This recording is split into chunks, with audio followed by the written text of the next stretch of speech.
Hello, everybody. Oh, wait, shit. Forgot to move my mic. Hold on. Sorry. All the rustling sounds. Hi, everybody. It's time to finish Arc 2. Sorry it took so long. We had a holiday break, but now we're back after the new year, and it's gonna be great. Also, I have another stream coming up on Tuesday, next Tuesday. We're gonna play Project Eden's Garden. We're gonna replay the prologue and then get right into Chapter 1 of that, because that came out recently, and I'm excited for that. As a consequence of that, though, Ace Attorney will be on a slight break while I do that, just because I wanted to go ahead and do it. The devs were nice enough to let me interview them, so it feels like only right to prioritize that for a little bit, but we'll be right back to it after that. Anywho, let's read these donation messages real quick. Indigo with the £2. Marcy's back. Marcy's back. Hi, Marcy. Thank you. Hi. And Jadiriel with the Canadian $2 as well. She's back. That's right. Just like Dr. Robotnik out of that wreckage returning to Sonic 3, I too return to my people. Harmonia, thank you for renewing your channel membership. Yeah, I'm trying to think if there's anything else that we have to touch on, but I don't think so. So, yeah. JunePop45 with the $2. Happy birthday, Atropos, and happy birthday, chat. That's right. The Eden's Garden stream will be on Atropos' birthday. I'll have to remember to tell you happy birthday again when the day comes around. But that all being said, let's get right into it. I know I've left you on a bit of a rude cliffhanger for a couple weeks now, so why make you wait any longer?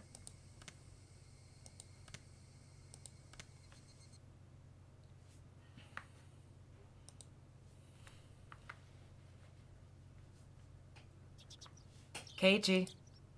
Keiichi? Just leave him alone. His friends went missing. It must be really hard for him. Normally, my dad never shows me any consideration, but this time he did. Shouldn't Keiichi stay home from school for a while, too? Rainbow, why is it not displaying your full name? Alchemy with the $5. I've been looking forward to Shion's Friday.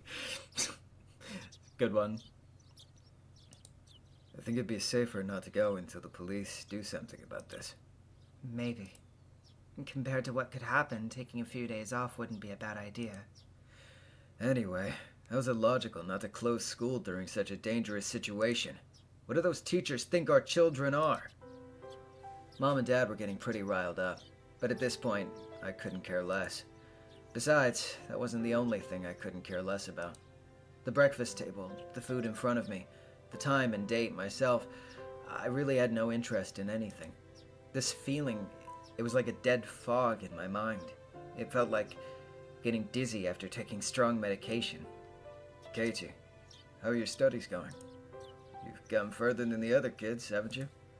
If you have, you can take a few days off, alright?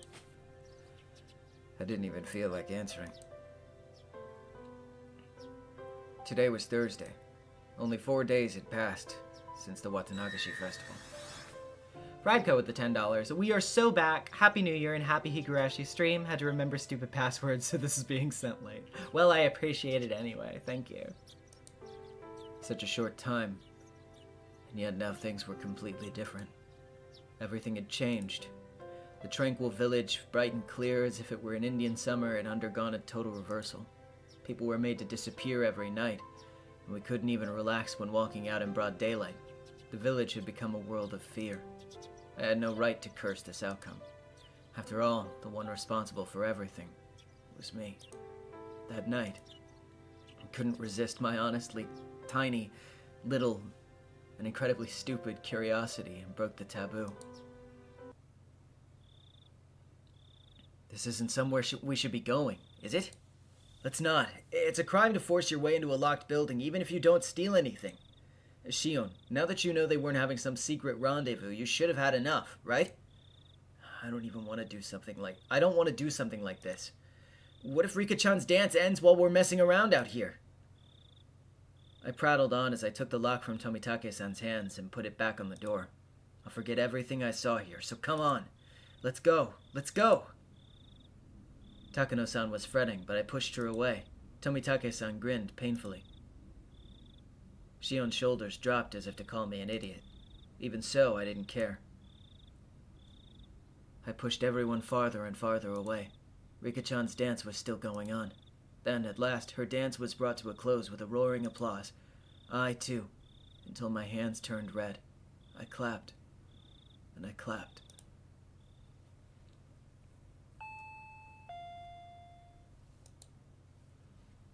Isn't that Rena-chan? She's here because it's your usual meet-up time, isn't she? I looked up at the clock. It was 5 minutes past my time to meet with Rena.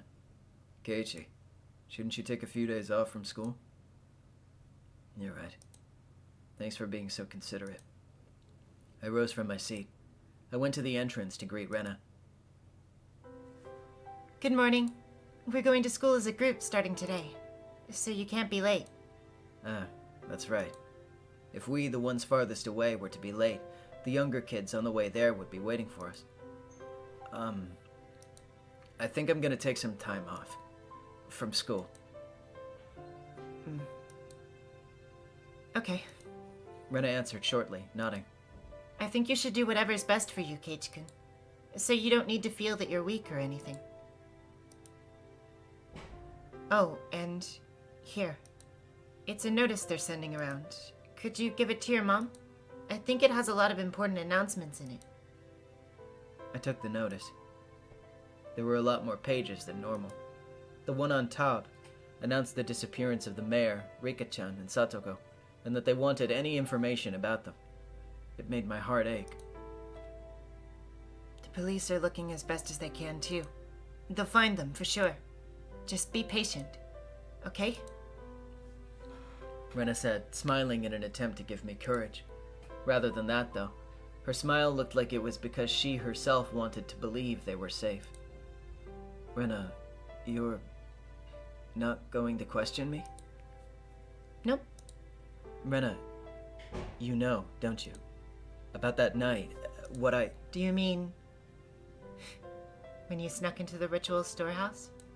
I was speechless for a moment, but then I bit my lip, made up my mind, and nodded a little. So it's all out in the open. Really, I shouldn't do bad things like that. Mi-chan was really mad. So she was upset. I suppose she would have been. I don't think she was as angry about you sneaking in there, though. As much as about you hiding it from her.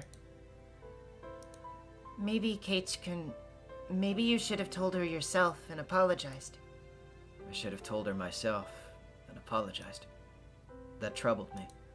Just 1 week ago, I did something that I myself should have apologized to Mion for. I'd hurt her badly. However, I hadn't realized that at all. Plus, with all the confusion that Shion's appearance had brought, I still hadn't been able to talk to Mion about it. Rena, you're right. I never realize anything until you tell me.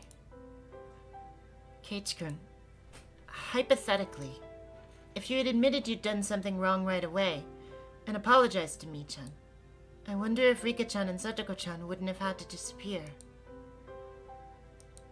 I couldn't answer right away. I couldn't admit to that. Wasn't Rena telling me right now, though, that I should have admitted to my crime sooner? If I had done that and apologized, would things not have gone in such a horrible direction?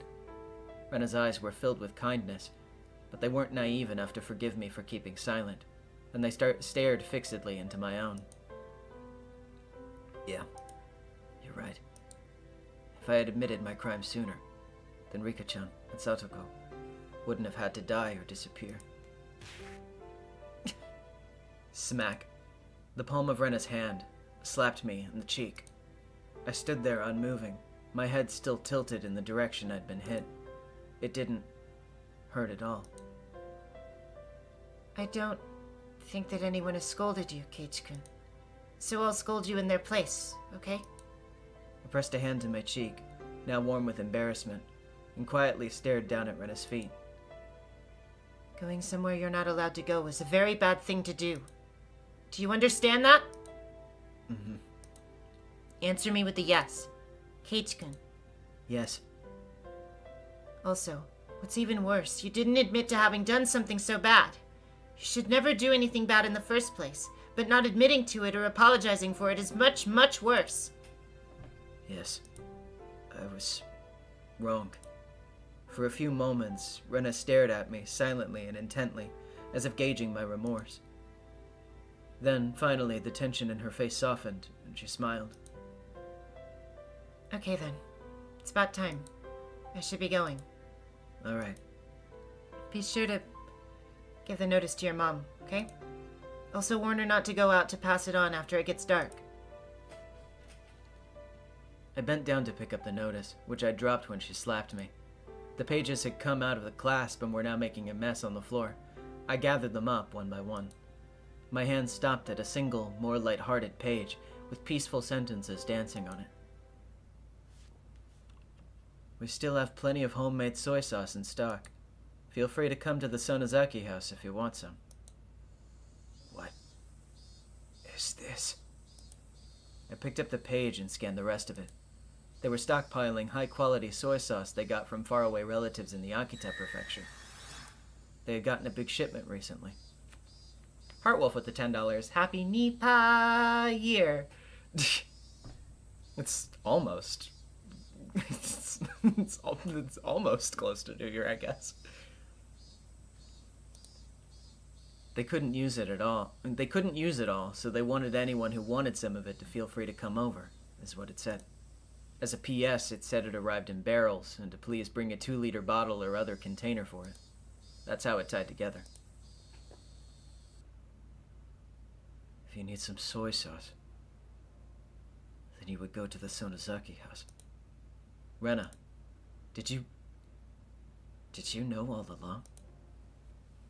Yeah, I knew. Rena had already been suspicious of Mion as soon as she noticed that the big bottle of soy sauce was missing. Rika-chan had taken the bottle and gone to Mion's house, and there, she was erased. Rika-chan wasn't coming back, so Satoko called Mion's house and she knew where she had gone, and then Satoko got called there as well. That meeting on the day the mayor disappeared, didn't Oishi-san say that the 3 families participated in it? The 3 families would include the Sonozaki family. Didn't he also say that the current leader was really old, so her heir Mion frequently stood in for her at public appearances? While the mayor was returning from the shrine, Mion called out and stopped him. She talked to him and invited him to their house, and then she made him disappear. It was probably even simpler to make Shion disappear. Shion was part of the Sonozaki family. They probably knew exactly what she was doing at all times. I'm sure they even knew her part-time job schedule, too. Thinking back, wasn't that Angel Mort store managed by the Sonozaki family? Setting up an ambush for her there wouldn't have been any trouble at all. I'm going to Mion. I'll go apologize. I'm going to have her put an end to everything.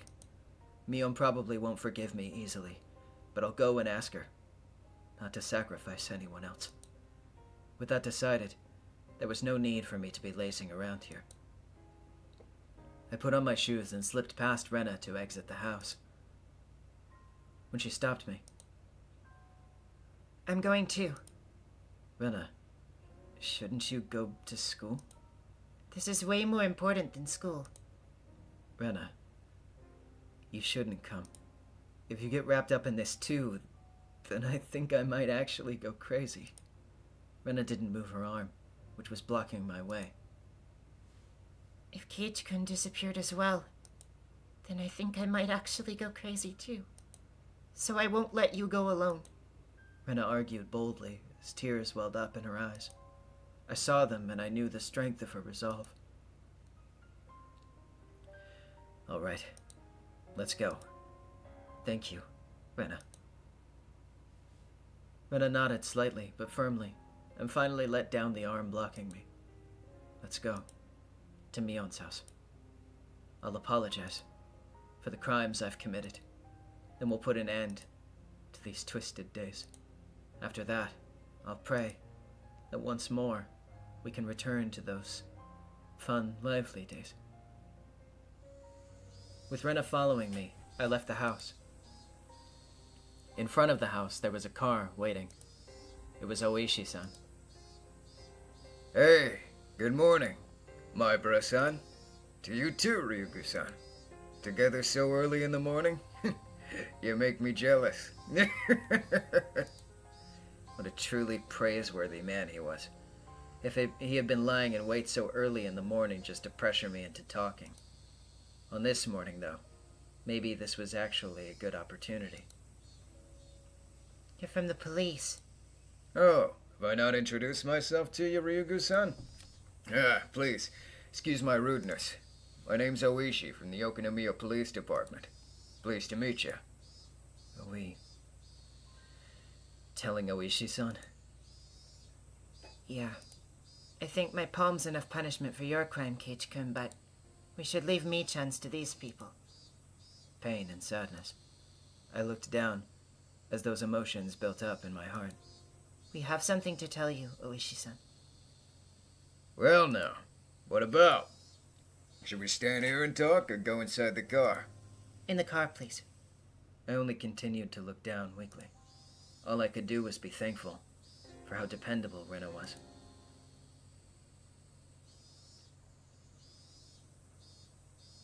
At Rena's urging, I revealed everything to Oishi-san. The latter, while making sure to throw in murmurs that he was paying attention every now and then, took notes. We continued that way for a while. How do you feel? You feel a lot better now? Don't you feel a lot better now that you told me? Oishi-san asked this while scratching his head with his ballpoint pen. Of course I don't feel better. The price that had been paid up until now was for me not owning up to my crime. For me not owning up to my crimes had been so immense. But as long as that payment wasn't returned, the load on my chest could never be removed. His radio started to emit static. Filter time?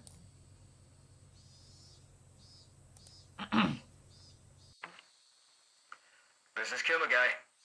Oishi-san, over. Yes, hello. This is Oishi. We got news a few minutes ago that she's been absent from school. No movement at the Sonozaki house. Our target's still on the premises. Yes, good. Keep a close watch out. Roger that. The relief for 3 and 7 just arrived, and they've returned to the base. Also, looks like the division chief is looking for you, Oishi-san. He keeps bugging me, too, to tell him as soon as I get in touch with you. What do you want me to do? If you're hard-pressed for an answer, tell him you're actually under orders not to wake me from my morning nap. Got it. Bzz. The radio grew silent. Sorry about that. It was about work. He said there was no movement at the Sonozaki house, didn't he? Oh my, did it sound like that to you? This won't do. Please, keep that a secret, alright? I don't have permission from the division chief to be making private inquiries like this. Oishi-san had suspected Mion for a long time. Nor for questioning witnesses, or for searching houses. We don't have permission for anything, really. The Sonozaki house's defenses said to protect the family members are also in full working condition. Without a warrant, we can't do anything about anything, unless the crime happens right in front of us. Oishi-san, could you be... Rena's tone of voice alone was enough to make her spite clear as she stared at Oishi-san. You can't set foot in the Sonozaki house. Were you trying to get Keiichi-kun to go in there instead? Rena, that's... What do you mean? This person.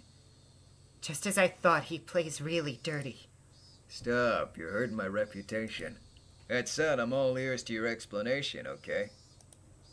Oishi-san lit a cigarette and responded to Rena, wearing an expression implying he was calm and willing to let her comment slide. You can't get a warrant, but you've always had your eyes on Mii-chan because you thought she was suspicious. Yes? You plotted to incite Keiichi-kun and have him go to the Sonozaki house. Then, if something were to happen to him, you would have used that as an excuse to go in. Isn't that right? I only understood about half of what Rena was saying. I knew, however, that Oishi-san had been trying to use me. Even if Keiichi-kun got hurt as a result. Have you no shame? Is this how the police do things? My. Seems we have an incredible detective on our hands. Oh my. Would you be interested in taking our exam? I'd gladly write a recommendation letter to get you into the detective division. You're despicable. Rena spoke quietly, her words dripping with hostility. I've been insulted in all kinds of ways in my life, but 1 or 2 words from a young girl is always the roughest for me. Even so, I suppose I should thank you for not arresting Michan yet. Don't mention it. Oishi-san seemed to be enjoying his exchange with Rena. The things this man thought were like a swamp. I could barely see past the surface. It reminded me again of how much I disliked him. Now then, as to esteemed friends of Mion Sonozaki-san, what do you plan on doing now? Will you wait kindly for me to go over the evidence and request a warrant? Habaki Gaming with the $2. Yes, Rena, that is how the police do things. Yeah, pretty much. No, we won't wait for that. We'll go and make Michan surrender herself. That's right. If she turned herself in rather than be arrested, she might get a lighter sentence. At this point, perhaps that was the only pity I could find in me to afford her. I see. I wonder if that will go well. If you're careless, you two may face danger, you know. Oishi-san was measuring our resolve. So in a strong voice, I declared, "We're fully prepared." Oishi-san gave us an unpleasant, yet seemingly satisfied grin. It was then that I realized that this man was trying to use us for his own convenience. If anything should happen to us, use that as an excuse. Then my greatest hope is that you'll surround the place so that the criminal can't get away. Ryugu-san, you're good at negotiating too. I'm throwing in the towel. I surrender. What are you talking about? If the policemen surround Michan's house, then that will be insurance for the worst case scenario. For the worst case. Plus, it would be another way of pressuring Mion to give herself up, wouldn't it? Harmonia with the Canadian $2. Rena, the goat to Ryugu. Also, Oishi sucks so much. True? Oishi to Kuma-chan. Oishi to Kuma-chan. I have to turn the thing back on. Okay. This is Kuma guy. Go ahead. Our 2 friends are gonna play at the Sonozaki house. Make arrangements so that we can reinforce them if needed. Roger. Their altogether too short conversation implied that our questioning was already a part of their plans. Then, let's get going. Want to buy some tea biscuits on the way there? Neither Rena nor I went along with Oishi-san's stupid joke. Okay.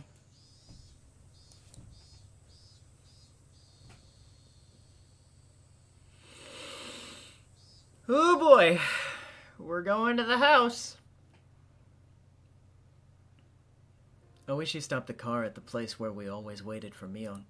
Come to think of it, I've never been to Mion's house before. I've only heard that it's right down this road. This is as far as I can take you. According to our information, there are quite a few security cameras set up at the premises. Still, don't worry.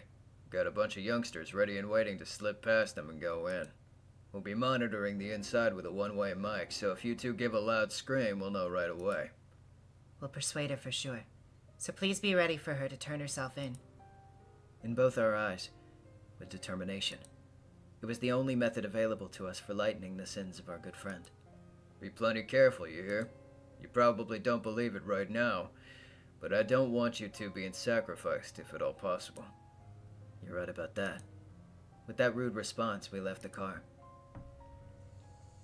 The clinging humidity and the voices of the cicadas greeted us.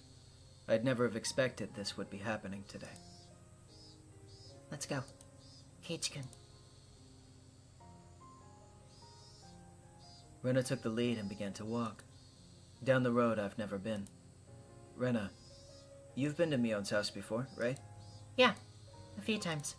It's a really big house. You could fit a mountain into their backyard, too. You can pick mushrooms and stuff, though there are fences everywhere. Big enough to fit a mountain.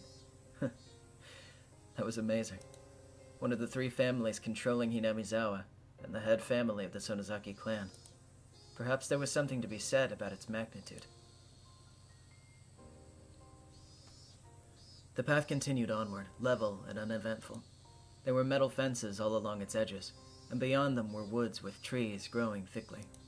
The fences were high, the tops of them bent inwards, sticking out like sharp spears. Alex, yes, we are finishing the chapter tonight. Plus, there was a dangerous-looking barbed wire wrapping around them. No one could look at them and not feel intimidated. In addition, there were signboards hung up here and there along the fence. Private property of the Sonozaki family. Entrance forbidden. Beware of venomous snakes. Active security cameras. Intruders will be charged an entry fee of 1 million yen. This forest, or should I say mountain, is this all their yard? It's more like their domain. As you can see, it's private property, but nobody maintains it. The forest isn't really the kind you can go hiking in. She could say that again. It really did feel like a neglected, savage woodland. It was dark and damp, and certainly not a forest that made you want to go for a nice walk. Maybe that's just what happens when a landowner has too much land. Like Oishi-san said, there were security cameras hung up all over the place, though they had been weathered by wind and rain, casting doubt as to whether they were even functional. Wonder if Mion is watching us, as we come to her. I don't think she is. The only people living in Michan's house are generally her and her grandma, after all. There's nobody to watch the cameras. What a useless security system. Well, Michan's father seems like a pretty tough person to get along with. So whenever everyone in the family is getting together, the cameras are apparently working properly. That's right. Mion's father. He was a big-shot Yakuza, wasn't he? Rena smoothly danced around the answer as she explained. At last, a huge gate, as big as I'd imagined, appeared. Was she living by herself with her grandmother in a house with such a grand gateway? I wonder if she's here. Beep. The old buzzer made a dull sound. Was it cut off in the middle and not getting to the house? We waited long enough without a response for me to start thinking like that. However, we finally heard footsteps walking through gravel on the other side of the gate. I nervously balled my hands, my palms now sweating into fists. There was the clang of a bolt being released, and the gate opened slightly. The person peeking out of the gap was none other than Mion. Well, this is unusual. Aren't you two going to school? Mion didn't seem all surprised at the visitors arriving in the morning, which wasn't a normal time. In fact, she seemed almost relaxed, as if she knew we were coming beforehand. We stayed home today. Kei-chan's one thing, but you two, Rena? You two are such troublemakers. Mion smiled lightly, in the way that the Mion we knew always did. Well, let's not just stand here. Come on in. She gestured for us to follow her. I hesitated for a moment, looking at Rena. Let's go. Rena smiled cheerfully, as if she were passing through the gate of a good friend's house, and then did just that. I rallied myself and then go through the gate too. On the other side, it hadn't been maintained very well, but it was clear that the lot was magnificently wide. It wasn't quite what you'd think when you hear mansion, but it was very clearly a vast place. Is this first time you've been here, Kei-chan? Yeah. This house is enormous. Steep thatched roofs aren't in fashion anymore. This place could be a tourist attraction. I want to rebuild it using totally average and boring reinforced concrete soon. Mion dryly smiled as she said that, then closed the gate and relocked the heavy bolt. Don't worry about it. Things have been dangerous lately. Gotta do at least this much during the daytime. Yeah, you're right. Maybe it was my imagination, but I thought I saw the hint of a shadow in her smile. Well then, good sir and madam, I shall show you inside. Please, come this way. Mion bowed to us like a worker at a high-class hotel, then pivoted on her heel and began to walk. Rena gripped my stiffening arm lightly. Keiichi-kun, you're too tense. We came to see Mii-chan, remember? You don't need to be that nervous. That's right. When I get nervous, I tend to let everything show on my face. I'll stop tensing up. Even if something were to happen, there were two of us. Oishi-san's subordinates were waiting outside the gate for us, too. There was nothing to worry about. After thinking about it that much, I realized my nervousness was already gone and laughed at myself.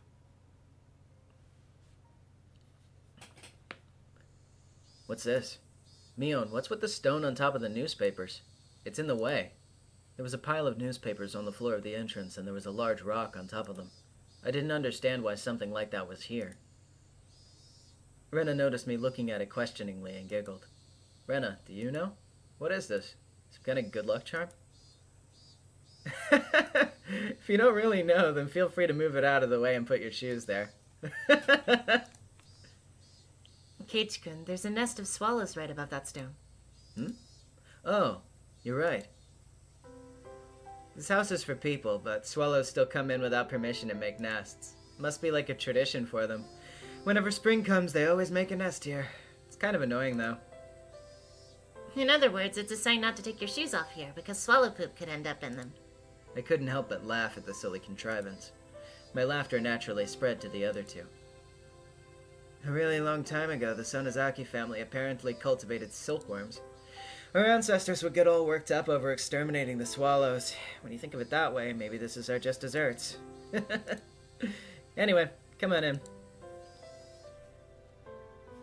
The inside of the house wasn't very bright at all. It was dimly lit, in fact, but mysteriously, I could still feel an elegance to the place. Mion seemed to want a more modern building, but traditional houses like this aren't bad either. You're kidding, right? There's a terrible draft and the winters are freezing. Don't go making my house into a property of cultural significance and getting in the way of renovations, got it? What I want most is a house like yours, Kei-chan. I'm pretty jealous of it. Seems like it would be warm in the winter. Oh, but snowfall seems like it would be a problem. Snowfall's a problem? Does Hinamizawa get that much snow? Our latitude is south of Kanto, isn't it? Isn't this region warm? You don't know, Keiichi-kun? Hinamizawa's in an area that gets heavy snowfalls.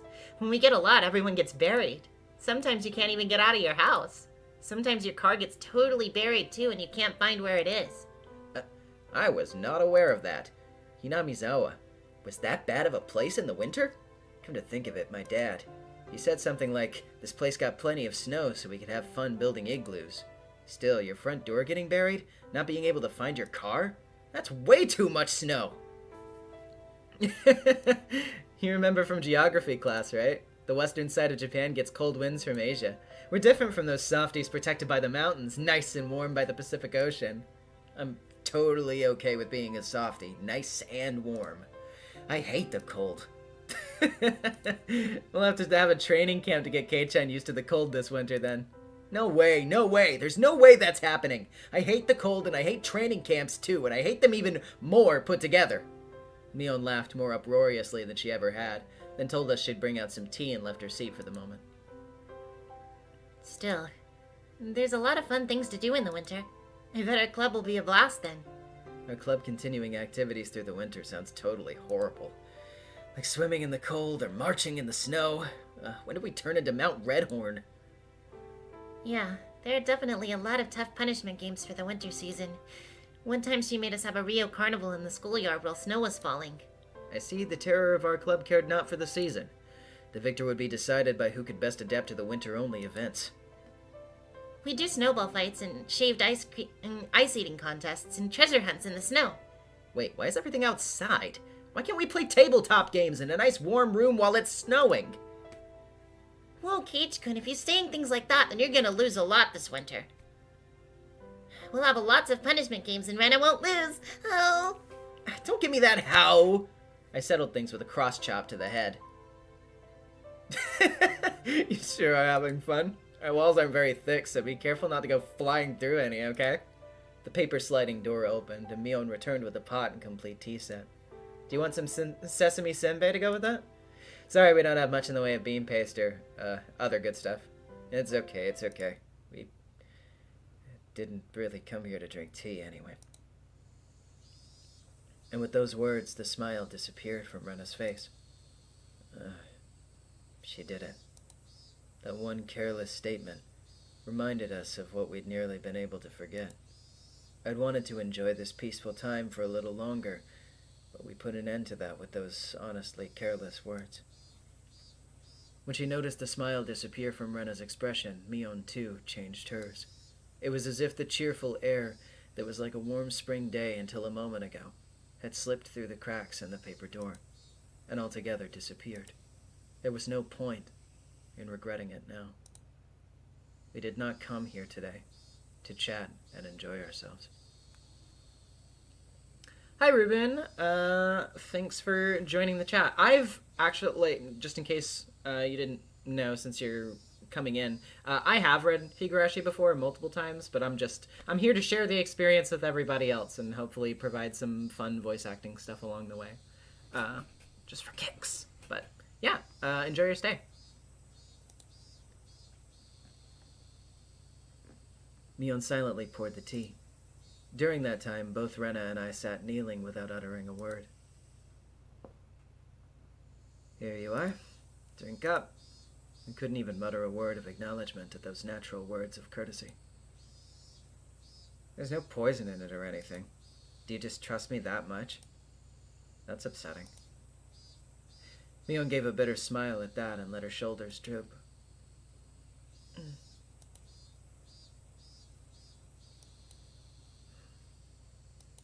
We all remained silent. We remained silent, hoping that someone else would speak up first. That was, however, the one thing we didn't want to do, and so we sat for a long time. At last, Mion smiled scornfully and opened her mouth to speak. Hey now, Kei-chan, Rena, you're the guests. Didn't you come here for something? If you don't speak up first, this old man won't know what to do. Rena and I exchanged glances, and we both resigned ourselves. Rena opened her mouth to speak first, so I stopped her. Keitsuken. It's okay. I needed to come here. Let me talk first. Okay. I understand. What would Kei-chan have to tell me? Please give me your daughter's hand in marriage, maybe? Can't do that. My little Rena and Kei-chan aren't meant for each other. Go wash your face with miso soup and try again later.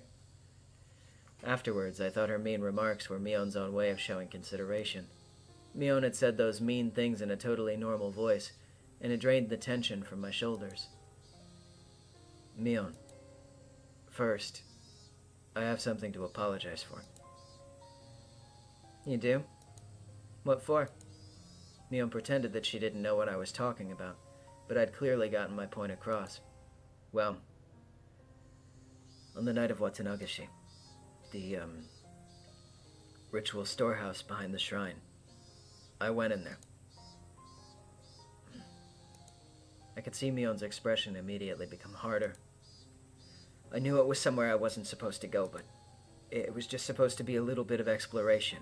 We didn't mean anything by it. Even so, I still shouldn't have done it. So I apologize. I'm sorry. To display my deepest sincerity, I pressed my forehead to the table. I'd meant it as a way of prostrating myself. I figured it wouldn't feel sincere enough if I raised my head right away, so I left it there on the table for a while. Mion didn't say anything. With my face down, I couldn't tell what sort of expression Mion had. Only the voices of the cicadas filled the room. Mixed with them, I could hear the sound of the clock ticking. That was all. When I started to struggle to breathe from having my head down for so long, Mion told me to stop. You got me there. I didn't expect you to pitch it to me straight. You got me on the ropes. I looked up to see that Mion's face was calm, but she was smiling faintly. If you understand that even though it was only a casual exploration for you, Kei-chan, that there are a lot of people who think it's no laughing matter. And it's okay. There's an old saying, when in Rome, do as Romans do. It's been days since then. It may be too late. but I apologize. What I did was wrong. Please forgive me. I could feel pitiful tears welling up within me. If I had done this sooner, maybe nothing terrible would have happened. It's okay. If you know what you did was bad, then that's enough, right? Mion spoke like it was someone else's problem, and I wasn't happy about it. Mii-chan, Keiichi-kun is apologizing seriously. I think maybe you should respond seriously as well. I am being serious, though. Do I not look serious to you, Rena? You don't. Rena was giving her tit for tat, and so the room's atmosphere quickly began to grow sharper. She was right. Even though I came here to speak from the heart like this, it's felt like she hasn't been taking this seriously. Obviously, Rena isn't fond of that.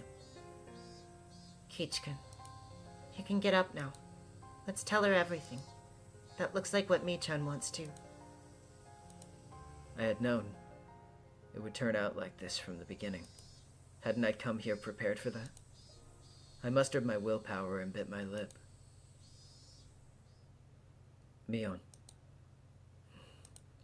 you called Rika-chan and Satoko the day before last, right? I don't remember doing so. If you have a reason to think so, could you let me hear it? It was evening, before dinner time. Rika-chan should have come here, bringing a big bottle of soy sauce, to have you share some with her. Mion was trying to keep from showing any reaction, but I didn't miss her eyelid twitching just a bit. Why do you think that? It's not hard to understand. Mii-chan, you saw it too, didn't you? Rika-chan's room. Mion put a finger to her forehead and acted like she was thinking. There was chilled tofu, but no soy sauce. Plus the big bottle of soy sauce that should have been under the sink was nowhere to be found. What? Is that why she would have come here? Mion, drop the act. You wrote it yourself on the notice, didn't you? That you'd share your soy sauce? Mion scratched her head. I heard her ever so faintly click her tongue. It was as though we found out she'd purposefully given too little change to a servant. That's all I could feel from her. Then, Mii-chan, Rika-chan, you hit her. Rena hesitated for a moment. I could tell that she didn't want to use the word erased, and that she was struggling to find another word. That was really supposed to be the end, wasn't it? For you, anyway. What are you talking about? You didn't foresee that Rika-chan would tell Satoko-chan that she was going to your house, did you, Mii-chan? Then Satoko-chan called. Might Rika be imposing on you? Yeah, probably just like that. You sound just like her. Mii-chan, you were in a bit of a bind then, because someone knew that Rika-chan had come here. So you decided to lure Satoko-chan here too. Lure her out? Like how, I wonder? Mion prodded Rena on, as if trying to get to the good part of an interesting story. I, however, knew I had been watching Mion change the whole time. She was relentlessly twirling her fingers. She had clearly lost her calm. Of course, it was a really slight thing, and only I, who had been watching her this whole time, would have known. Mion was panicking. What Rena was saying must have been a bullseye. It probably went like this. Satoko, I actually made too much dinner today, so why not come over and eat? Rika-chan came earlier and already ate some. Something like that. Scratch. Mion's nails dug into her knee. There's no recordings of the phone conversation or anything, so how do you know that much? I know it because the dinner that Satoko-chan made for the two of them was plastic wrapped in the refrigerator and hadn't been touched. For a few moments, Mion's face was frozen in utter amazement. She looked like she couldn't believe that this person in front of her was Rena. But just that to go on. How did you even guess what we said over the phone? It's a long explanation, so I'll get to the point. The contents of that refrigerator, provided a vivid account of what you said over the phone when you lured her out. Mion's jaw remained on the floor. That was the only way I could describe her face. That's... I had no idea I had such an incredible detective right next to me the whole time. I can't believe you figured out everything, down to the phone conversation just from what was inside the fridge. You got me there. You've got me. You've got me. As if a dam had burst, Mion convulsed into laughter. Her laughter, though, definitely didn't make us want to laugh as well.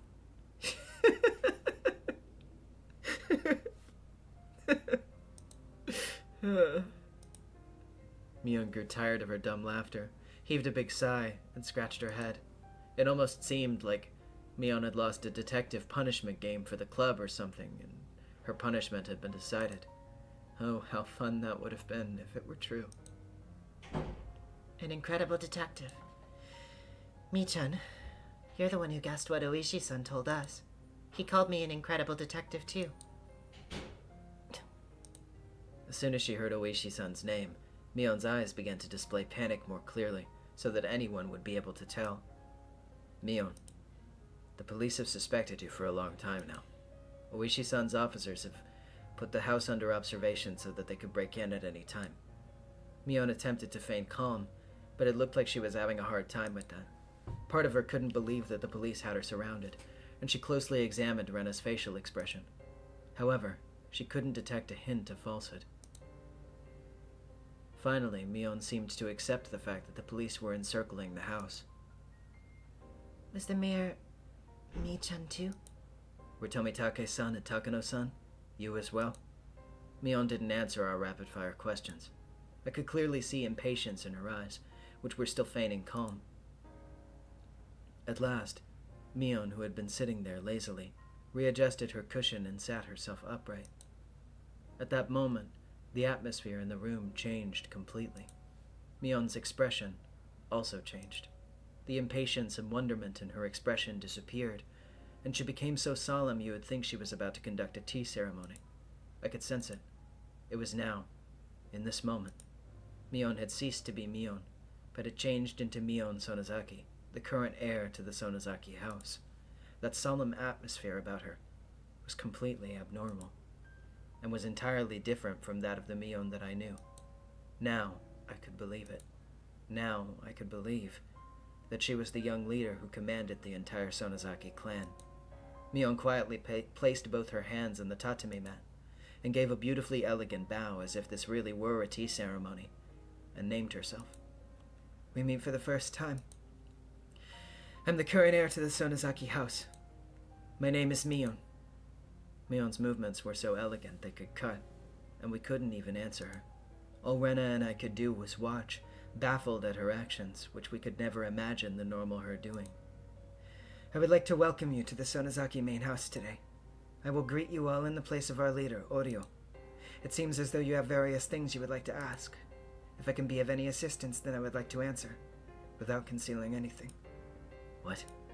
What did Mion just say? Mion said she would answer anything we asked. There was a strong light of resolve in her eyes. What are your thoughts on the sprites, original versus console? I think the original ones are the most charming. They're the most indicative of, like, Ryukishi's overall style. But I definitely think the console ones are, like, the easiest to onboard people with if they're not as used to the sort of, like, homegrown doujin style, which is why I use them for the streams. And the manga gamer sprites are an abomination to nature. So... There was a strong light of resolve in her eyes. It's really all right if we ask anything, then? I shall tell you everything I know. This is why you've come here, after all. Rena and I exchanged glances. There was a mountain of things we wanted to ask Mion. However, we hesitated for a moment on what we should ask first. The first question Rena gave was extremely abstract, but it was the question everyone wanted to know right now. Why would you do this? That was what I wanted to ask as well. Why would you do this? That didn't go for only Rika-chan and Satoko. It went for the mayor, Takano-san, and Tomitake-san as well. No, even further back, for all the incidents that had been occurring every year. For a little while, Mion couldn't respond. Right when we realized that the question was too vague and tried to put it into more concrete terms, she finally opened her mouth to speak. To answer that question will take some time. If that's acceptable, however, then I would by all means like you to hear it.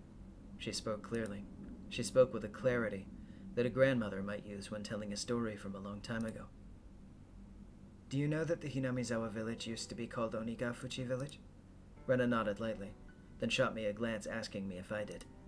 I returned her nod.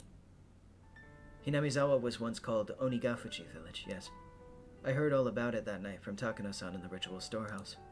They firmly believed that the demon blood ran through their veins and cut off all contact with the outside world. They were worshipped by those in the village at the foot of the mountains and treated like transcendents, those capable of magic. That's right. Our ancestors in Onigafuchi village were proud transcendents descended from demons. Those in the villages at the foot of the mountains worshipped and honored them. Nevertheless, that all decayed with the end of the Tokugawa era. The black ships arrived. The era of the samurai ended. The era of national isolation ended. And the tradition of worshipping Onigafuchi village quickly disappeared. Those things that linger from the past were all to be detested. That was the kind of era it became. The Meiji era began, and the name of Onigafuchi village, with its long history, was forcibly changed to Hinamizawa village. I've heard the Meiji government strongly wished to erase the old customs. The abolition of feudal domains and the establishment of prefectures. An era had begun seeing Japan sprinting up the stairs that were beyond their means to try and reach the same level as the rest of the world. All things in the Western style were to be extolled, while all old traditional things were to be scorned. That was the sort of era it was. Our ancestors in Onigafuchi village were proud transcendents descended from the demons. Onigafuchi village disappeared in a flash. At last, Japan, provoked by the great European powers colonizing countries in Asia one by one, began a policy to increase its wealth and military power so that it could stand as a global power in its own right. Conscription began, and they won war after war, the First Sino-Japanese War and the Russo-Japanese War, and until the Pacific War broke out. They recklessly climbed the staircase towards modernization. At the time, Onigafuchi village had already lost its impenetrability. The villagers once worshipped as transcendents were now on the receiving end of inhuman treatment. The sacred Onigafuchi village had been groundlessly labeled an isolated village of those afflicted with incurable diseases, a mere shadow of its former self, and stood on the precipice of an era of hardship. Thus began harsh days, where one would suffer unreasonable discrimination just because people knew one was from Onigafuchi. The children in the village at the foot of the mountain were taught not to go near Hinamizawa, because filthy germs were rampant there. Children who had come into contact with children in Hinamizawa would cry and wail as their parents purified the spot they were touched by rubbing salt on it. One of the adults said to the children that if you got lost in Hinamizawa, you would be kidnapped by demons, cut up into pieces, and devoured. Never, ever go near the terrifying village of the man-eating demons. That's what he taught them. Another said that during a famine long ago, the people of Hinamizawa gathered up all the corpses they discarded into the dry riverbeds, then cooked and ate them in order to survive. Groundless stories, but said in such seriousness. Baseless slander added to baseless slander, making Onigafuchi's village historically accurate, thrilling history all the more believable. Perhaps the chain of undue discrimination was a manifestation of the people's anxiety towards the uncertain times. Of course, the story didn't end with only the perspective of children. If anyone found out you weren't from Onigafuchi, you would be turned down from any job you applied for. People would even go back on engagements and marriage proposals. As for the marriages where one partner had lied about it, as soon as the truth got out, they were made to divorce. It even caused trials. They would appeal that where one came from wasn't an important enough reason for divorce. They would, however, lose their case. Lying about one's birthplace apparently constitutes a heavy act of misrepresentation in marriage. That's terrible. I've heard about such discrimination towards those in small villages in civics class. Just because others knew you were from a tiny hamlet, you would be subjected to every societal disadvantage there was, a modern form of bullying. Though I only memorized that because it was going to be on a test one time. I recalled being suspicious about it, and unable to believe such discrimination occurred in modern Japan. Well, I suppose I can't say they weren't asking for it. Our ancestors were proud of the demon blood flowing through them. They lived their lives boasting about it and scorning those at the foot of the mountain, after all. They struck fear into the villagers down there with their mystique and demanded gifts of debt and tribute. With that, Mion smiled for the first time, albeit in self-mockery. During the Pacific War, despite the slogans that all the country was acting as one, those from Hinamizawa continued to suffer all manner of discrimination. There were too many ways to count. They would send their husbands and sons to war, and the women on the home front would suffer greatly too. My grandmother remembers it well. She remembers it being a difficult time. Even that bitterly long war, however, finally ended in 1945. Hinamizawa had lost its many male hands, but at last their fathers and husbands and sons had returned to them. Of course, there were also many who didn't come back. Nevertheless, for those on Hinamizawa who were at their limits, barely able to maintain the village without the men, their return was a very happy thing. MacArthur's GHQ set to work on drastically improving mindsets, and strove for the abolition of unfair discrimination. They could feel day breaking on the dismal night that was the previous era. Hinamizawa was on the verge of turning into a ghost town. Those in the village started to say they should rebuild it once again, and got to work trying to make the village even a little more plentiful. During that time, someone appeared who built up a fortune through a vast number of dealings in the black market. That was Mion's grandfather, the husband of the elderly current family leader, Sohei Sonozaki. Sohei said that he managed food warehouses in Harbin after being dispatched to the Chinese mainland. When it was time to pull out, he conspired with his superiors and comrades and stole a great deal of the army's canned goods. He hid them somewhere in the Seto Inland Sea and sold them widely at a high price on the black market, thus earning a fortune. Sohei didn't spend that fortune for his own pleasure either. He entrusted the entire amount to his wife, the head of the Sonozaki house. Let's revive this ruined village. All who live here are our family, and this fortune is our collective property. So he proclaimed to my grandmother, the current head of the family. That vast fortune was a huge reason why Hinamizawa was revitalized after the war. I see. With that, Hinamizawa came back to life, and that's how the Sonozaki family had established its current prosperity. Of course, there were many people who begrudged the money coming from the black market, but the villagers no longer minded it. They succeeded at one business venture after another. Ryan Lux, I wonder if this is the censored version of this explanation. It is not. This is the original. A lot of this stuff is heavily trimmed down in the console ports in Japan. Like, they remove a lot of this political context, unfortunately. It sucks. And it's, like, nowhere to be seen in the anime at all. They succeeded at one business venture after another. Those who had succeeded freely supported those who followed them. The giant family of Hinamizawa, tied together with strong bonds, kept on expanding its influence. The Sonozaki family, the center of everything, would be extolled for a long time as the minds behind Hinamizawa's revitalization. The person at the middle of it all was your Nana, Michan? That's amazing. What a great success. Mion looked like she was honestly happy Rena had praised her. However, around 1955, the wind started blowing in the other direction again. Logan, the manga does retain quite a bit of this, but it is still, like, sort of, how you say, like, it's definitely made briefer. Because of the canned flesh incident. Canned flesh. It sounded so hideous that just hearing it made me nauseous. Someone naming himself as my grandfather, Sohei Sonozaki's superior, confessed that those canned goods had been human flesh.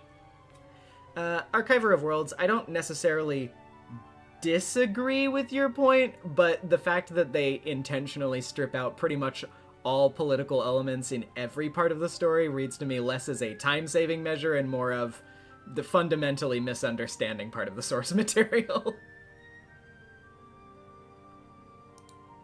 Hinamizawa, a village in which demons lived and ate humans. They were just about to wipe away that cursed stigma. The light they had finally started to see in their peaceful lives grew hazy and disappeared. The shocking truth, as revealed by his former superior, the stolen provisions from the old Japanese army that had been a huge cornerstone for Hinamizawa's revival, had been canned human flesh. Why were there cans like that? Wasn't Sohei just the manager of food warehouses? His superior revealed that Sohei Sonozaki did not have the job of managing the food. In reality, Sohei's job during the war had been to exterminate pestilent mice and to transport the corpses of those with infectious diseases. It had been unfair treatment, and all because of the lowliness of his origins. As a result, though, he returned safely without being sent to the front lines or being detained. Perhaps that was the only fortunate thing to happen to him. Finally, Sohei was enlisted as an assistant at a military medical institution. There, however, he found something even worse than the low, scorned, depressing customs of Onigafuchi village in the research they were carrying out. Could that have been, well, you know, the bacteriological corpse in the old Japanese army or whatever? Kiichi-kun, you've heard of that? What could it be? I was pretty sure it was Unit 731. It was a nightmare unit that devoted itself to researching terrifying bacteriological weapons to break the deadlock in the war. They used many innocent people as fodder for horrible human experiments. They methodically observed how many days a new strain would take to kill the victims, how many days it would be when injected, how many days it would be when swallowed. They dissected many people to find that out. Sometimes they wouldn't bother waiting until they were dead, and dissected them while they were still alive. Yeah, this part in particular was definitely taken out of the console ports. They sure as shit stripped out the mention of Unit 731. They would strap them into centrifuges while still alive, and crush them into decompression chambers while still alive. When a live human decompresses, all the holes in their body got pushed outwards, and their intestines got pushed out of their anus like a snake winding out of it. I have a feeling I saw something like that in a documentary one time. That makes me sick. And they still hate Hinamizawa, huh? You said it. Mion agreed with me, giving a faint, sad smile. It wasn't much in the way of communication, but for some reason I was happy to have it right now. The unit Sohei was in did way kinder research than that. They were researching concrete methods for reducing the difficulty of delivering food on the battlefield. The military's designs at the start of the war completely fell apart, and a chronic food shortage broke out all over the battlefront. The food shortage led to malnutrition, and as their natural resistances lowered, the soldiers fell to one disease after another. Spirit and morale lowered as well. They wouldn't be able to maintain their forces at this rate. Apparently, that's when the research started. At first, it was to find methods of delivering food to battlefields. It was very broad and included things from violent methods like stealing it from citizens to survival methods like how to cook unfamiliar insects and plant life. As they were working out the details, they kept straying off course and going out of control, until finally they knocked down a door called Taboo. What do you think the easiest source of protein on a battlefield is? Rena and I knew the answer without being told, so we didn't answer. That's right. They were researching ways to handle using humans as food. Fighting onwards, sometimes eating the flesh of enemies and sometimes that of allies, became the ultimate service paid to their country. They were deathly serious about this doctrine. It really is a riot. My grandfather was despised as someone who ate human flesh, and yet they had gone above and beyond that. Apparently, he always thought about it too. Even if he was a vulgar, man-eating demon, they were far more ugly demons than he. So no matter how much he was scorned, he wouldn't put up with it. At last, they had a handful of test prototypes. When the soldiers learned it was human flesh, however, the scientists couldn't make anyone eat it. So it was apparently sent to the front lines. The cans were labeled meat substitutes, and so they wouldn't accidentally eat it themselves, they stamped the bottoms with a circle. The starved soldiers on the front lines apparently loved all the prototypes they were sent. Among them, those who cooked it in soy sauce like it was sukiyaki loved it the most. Come on, Mi-chan, stop. I'm getting sick to my stomach. Rena really was pale-faced, and she looked like she was having difficulty continuing to sit on her knees. Mion looked like she had more to say, but she sighed lightly and stopped there. Then, those canned goods your grandpa brought back. I don't know if it's true. Zoe denied it was human flesh up until the day he died.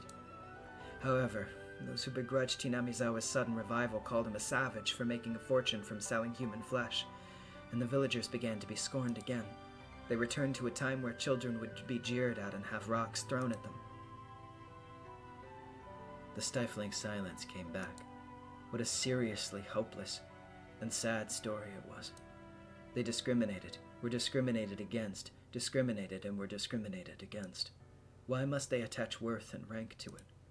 Why can't they live without looking down on other people? Why can't everyone enjoy life together? I didn't know. My grandmother, the family head, once told the children of the village this. If they throw a stone at one of you, then 2 of you must throw stones back. The children asked her, what if they threw stones at 2 of us? Of course the answer was simple. If they throw stones at 2 of you, throw them back with 4. If they chase 8 of you with sticks, drive them off with 16. If they slander 30 of you, yell back with 60. Finally, the children asked, what if we're attacked by 1,000 people? Even that answer was simple. If 1,000 people attack you, then everyone in Hinamizawa will stand up against them. It was a manifesto to spur people into action. My grandmother rose up not only as the leader of the Sonozaki house, but as the mother of Hinamizawa. It was halfway through 1955. It was a time when riots over the treaty with the U.S. were rampant, a time of battle and action. The people of Hinamizawa joined together and fought, treating unfair discrimination towards one as a crime against them all. It didn't matter whether that was a child or an adult. If they heard that a child had been told off, then everyone would crowd the house of the perpetrator, acting as a whole. If they heard an adult had been treated unfairly, men and women, young and old, would all band together and stand up against it. If you meddled with people from Hinamizawa, you would be in trouble. They probably figured that if they could make others think that, they'd win. Kei-chan, do you remember how many people came to help you when you got involved with those delinquents in town?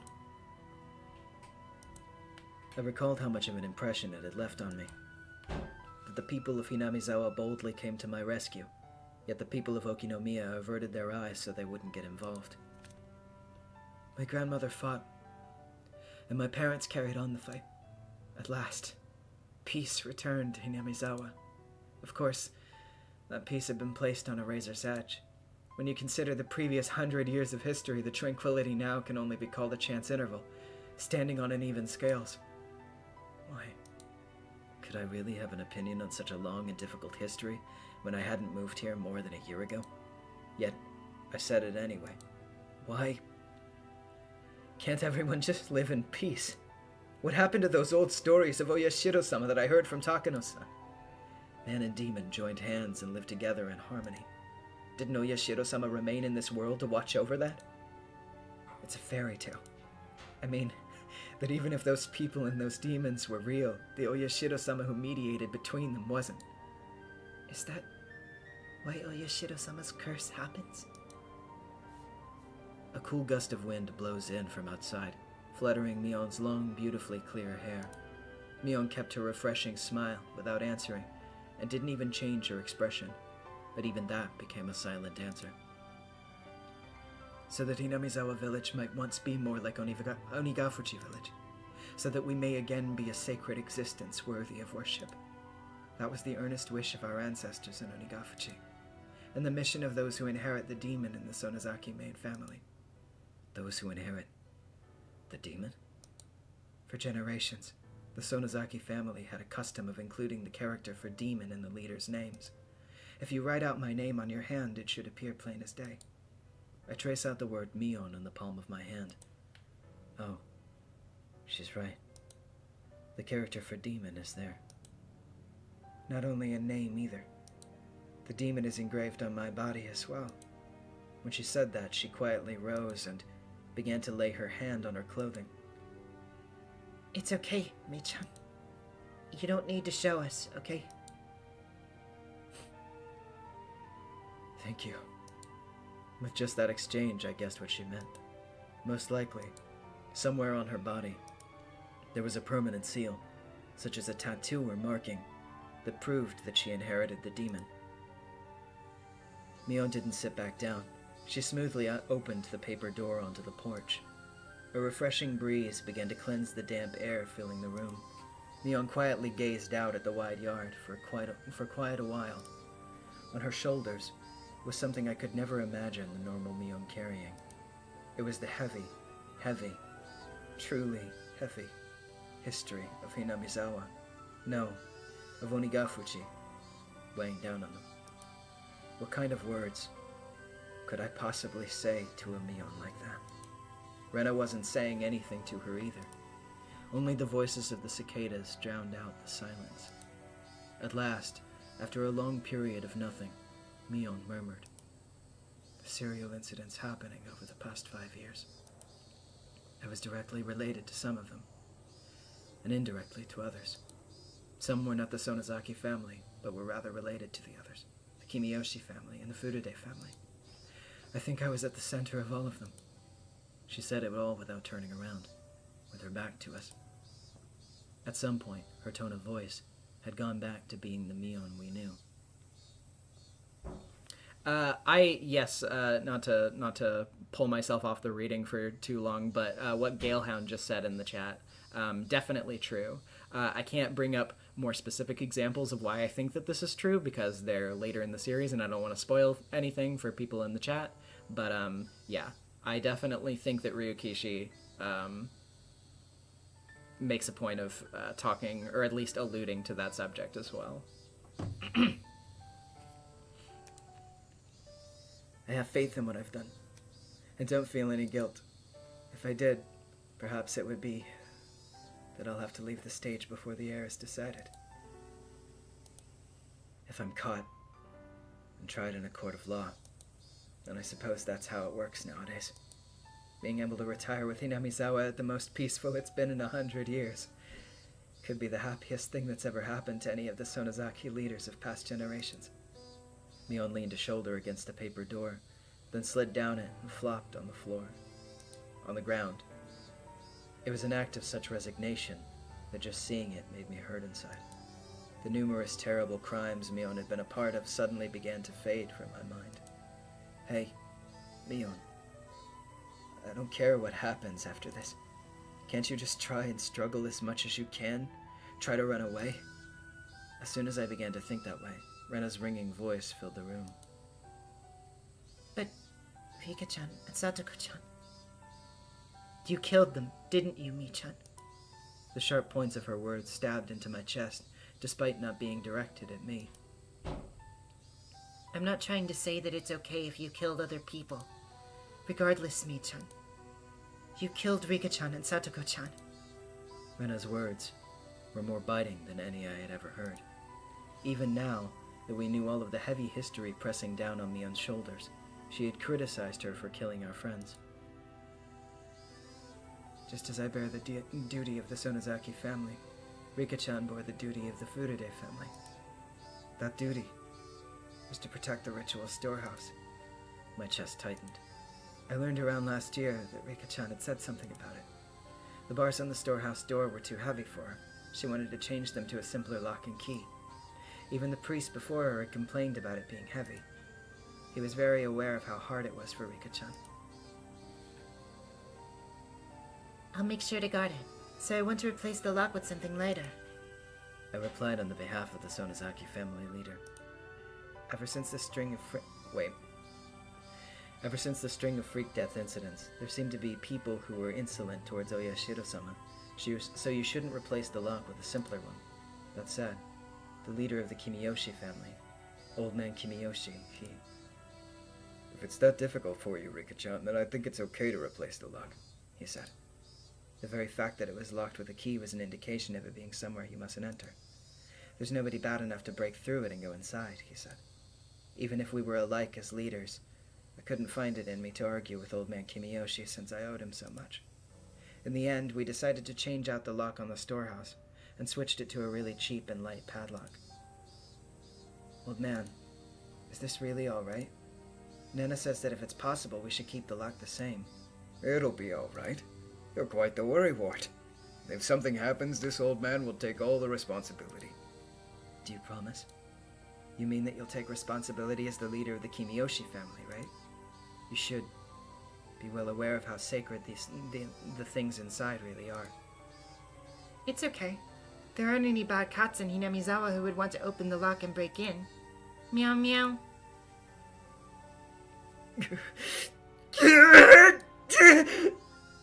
Sobs escaped from my mouth.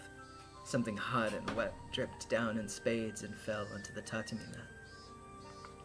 I had already heard of the thieves entering the ritual storehouse during the Watanagashi festival. There were 4 of them. We decided to act within the day. At the same time, we needed to demand that the ones who allowed the thieves to break in, Rika-chan of the Furude family and old man Kimiyoshi, take responsibility. My tears dripped and dropped, dripped and dropped. Until just now, I decided that it was Mion's fault, that she killed Rika-chan and the others. That was wrong. The one who killed them wasn't Mion. It was me. I might as well have killed them. Keiichi-kun. I had a chance to stop this tragedy from happening, and yet I didn't. Cheap curiosity got the better of me. And I didn't. If at the time I had stopped us from sneaking into the ritual storehouse, Rika-chan and the others wouldn't have had to die. If I had, then nothing would have happened. We would be spending our days having lots of fun, like we always did.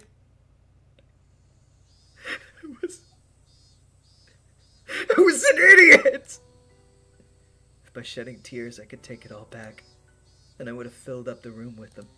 However, such a meager act wouldn't be enough to redeem myself for the crime I've committed.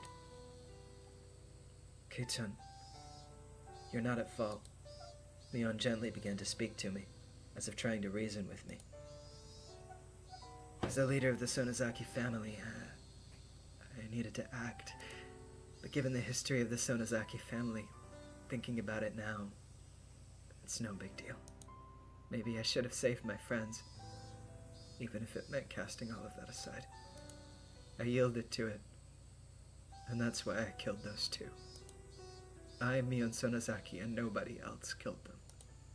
I had hundreds of chances to stop it, but I didn't stop. I gave in to the easy role that was handed to me, and abandoned all thought of fighting for my friends. So this is my crime. I killed them.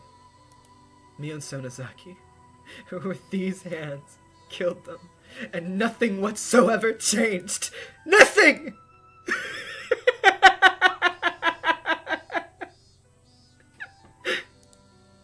Her masochistic laughter was sad, especially because Mion boasted in club that she would turn the tables on whatever predicaments presented themselves.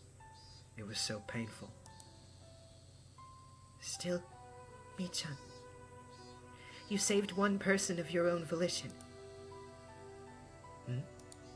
As I looked at her surprised, Rena stuck her finger right at my forehead. You left Keiichi-kun alive. As strong as you are, Mi-chan, it would have been no trouble for you, but you didn't kill him. That's right. Mion was so cunning that nobody could stand up to her, even in our club. If she had seriously tried to kill me, I would have been dealt with on the very first night. So many people had been sacrificed, but I was always left out in the cold. When did I first realize it? Even though people were disappearing one after the other, for some reason I had this vague belief that only I would be left alive. Why didn't I kill him? As a demon, I can't even begin to guess. Maybe Mion had some reason she didn't want to kill you. What is that supposed to mean? Shh. Mion put a finger to her lips to say that Rena didn't need to talk. Is Oishi waiting outside? Yes. Any way out? No. They said that they have the place surrounded. It seemed like they called a lot of cars over the radio. They think they have your entire property surrounded. Mion fell silent. Rena's merciless words felt cruel, but they weren't meant to be.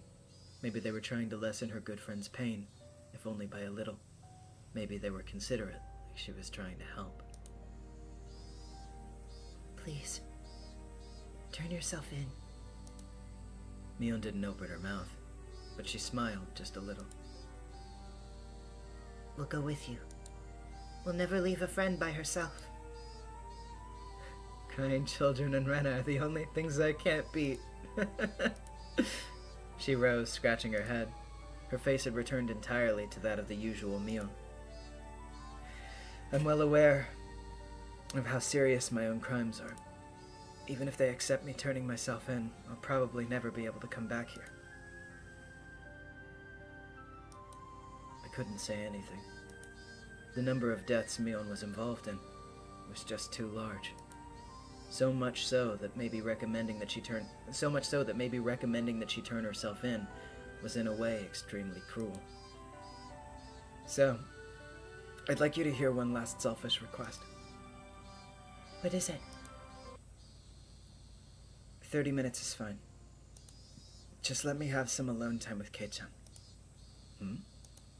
My name suddenly came up, and it looked like I was the only one surprised about that. Kei-chan, is that okay with you? If you don't want to, then I won't make you. You're right. It's okay if you don't want to. After all, I'm a demon. And Kei-chan's a bona fide human who moved here from somewhere else. For us to be compatible, as long as Oyashiro-sama doesn't exist to mediate, it simply isn't possible. There was no reason for me to hesitate. Mion had been engulfed by heavy, unopposable tradition. The only one who had forced her to kill her friends with her own hands. That was me and me alone. In fact, with me cornered, it would have been okay for her to blame me. However, Mion didn't say one word of blame. Far from it. I was guilty of the same crime, and she let me go. Ruben, I would say trailers I'm not sure about, just because I don't want to trip up, like, YouTube's copyright BS. But, you know, I usually stick to just art, but that's my suspicion, anyway, of how YouTube would handle it, because I do not trust this platform.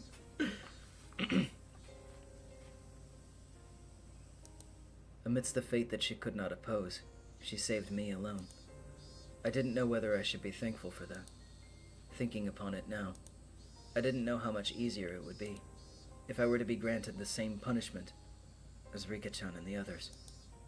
The only thing I knew for sure was that I had an equal duty to bear the sins that Mion shouldered. So, when it came to Mion's last request, there was no reason for me to hesitate. Sure, it's fine. Thank you. I'd like to thank you too, Kei-chan. Rena stood up. It looked like she would keep her promise with Mion and leave. It's fine, Rena. You can wait right here. I just want to go around the yard with Kei-chan.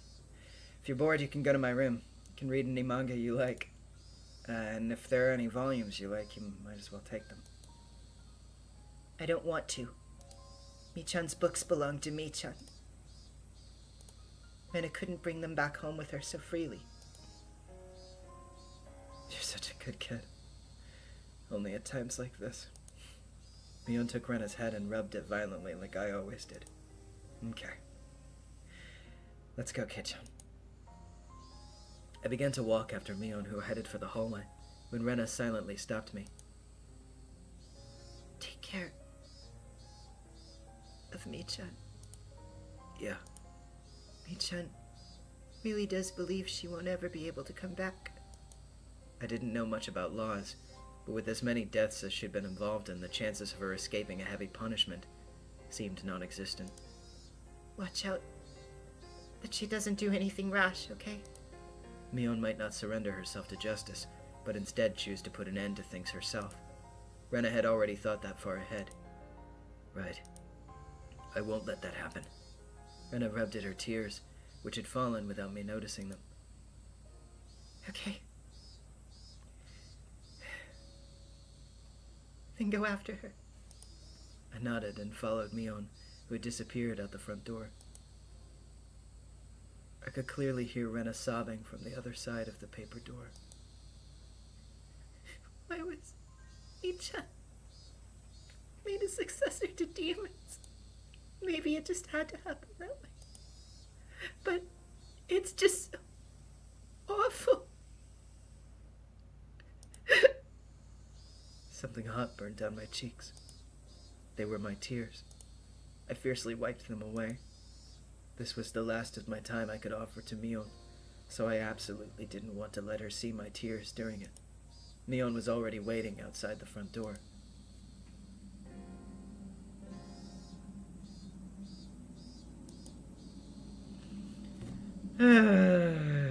God. It hurts. It hurts. I put on my shoes, tapped my toes against the floor a few times, then left, and Mion timidly came over. Why is she turning all red at a time like this? Can I hold your arm? It was such a modest request. I don't mind. With my permission, her face lit up with glee, like a child being given a toy, and took my arm. Do you get kind of nervous with your arm through mine? You're not thinking, for example, that I'd suddenly put you in a world-class joint lock or anything. You two say the same things. I don't think that, at all. Back when nothing had gone wrong yet, during those nostalgic days of the bustling commotion at Angelmore, I counted back and was amazed. It had only been 1 week ago. I had been arm in arm with Shion then, too. Linking arms with Mion like this really reminded me that they were twins. How much strength they put into it, the sensation of their arms, their warmth and the blood flowing. I could feel that their living sensations were all the same. I think Shion liked you, Kei-chan. I see. Hi, Bunny. Thanks for becoming a channel member.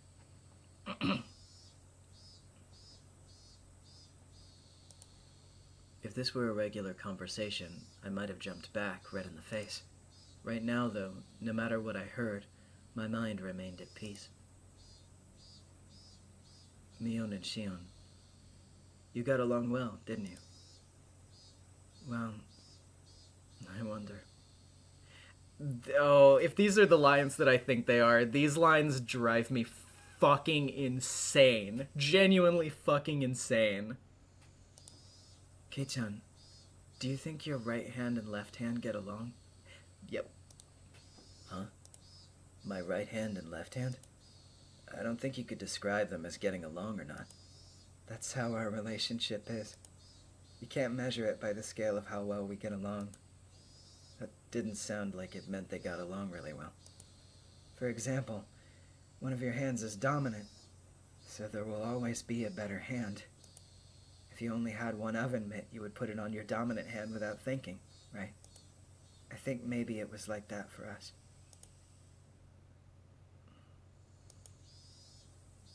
That doesn't mean, though, that anyone would be okay with losing their left hand. It's that kind of unexplainable relationship. I think that maybe you live too close together and just stopped being able to see it, but I think that means you get along really well. I'm an only child, so the day before the festival, I was really jealous of when you and Shion were messing around with each other. I think you're jealous of something that doesn't exist. Yes, we twins used to have a lot of fun playing tricks on people, but now that we have such distinctly different personalities, it just gets in the way. Were they cursed? Or were they self-conscious? Conscious. Their relationship was hard to understand for an outsider. Maybe that wasn't an issue someone like me should intrude on. Just staying silent and nodding gently was the best way to advance the conversation. Mion passed through the wide yard and invited me into the big, desolate forest we'd seen on the way in.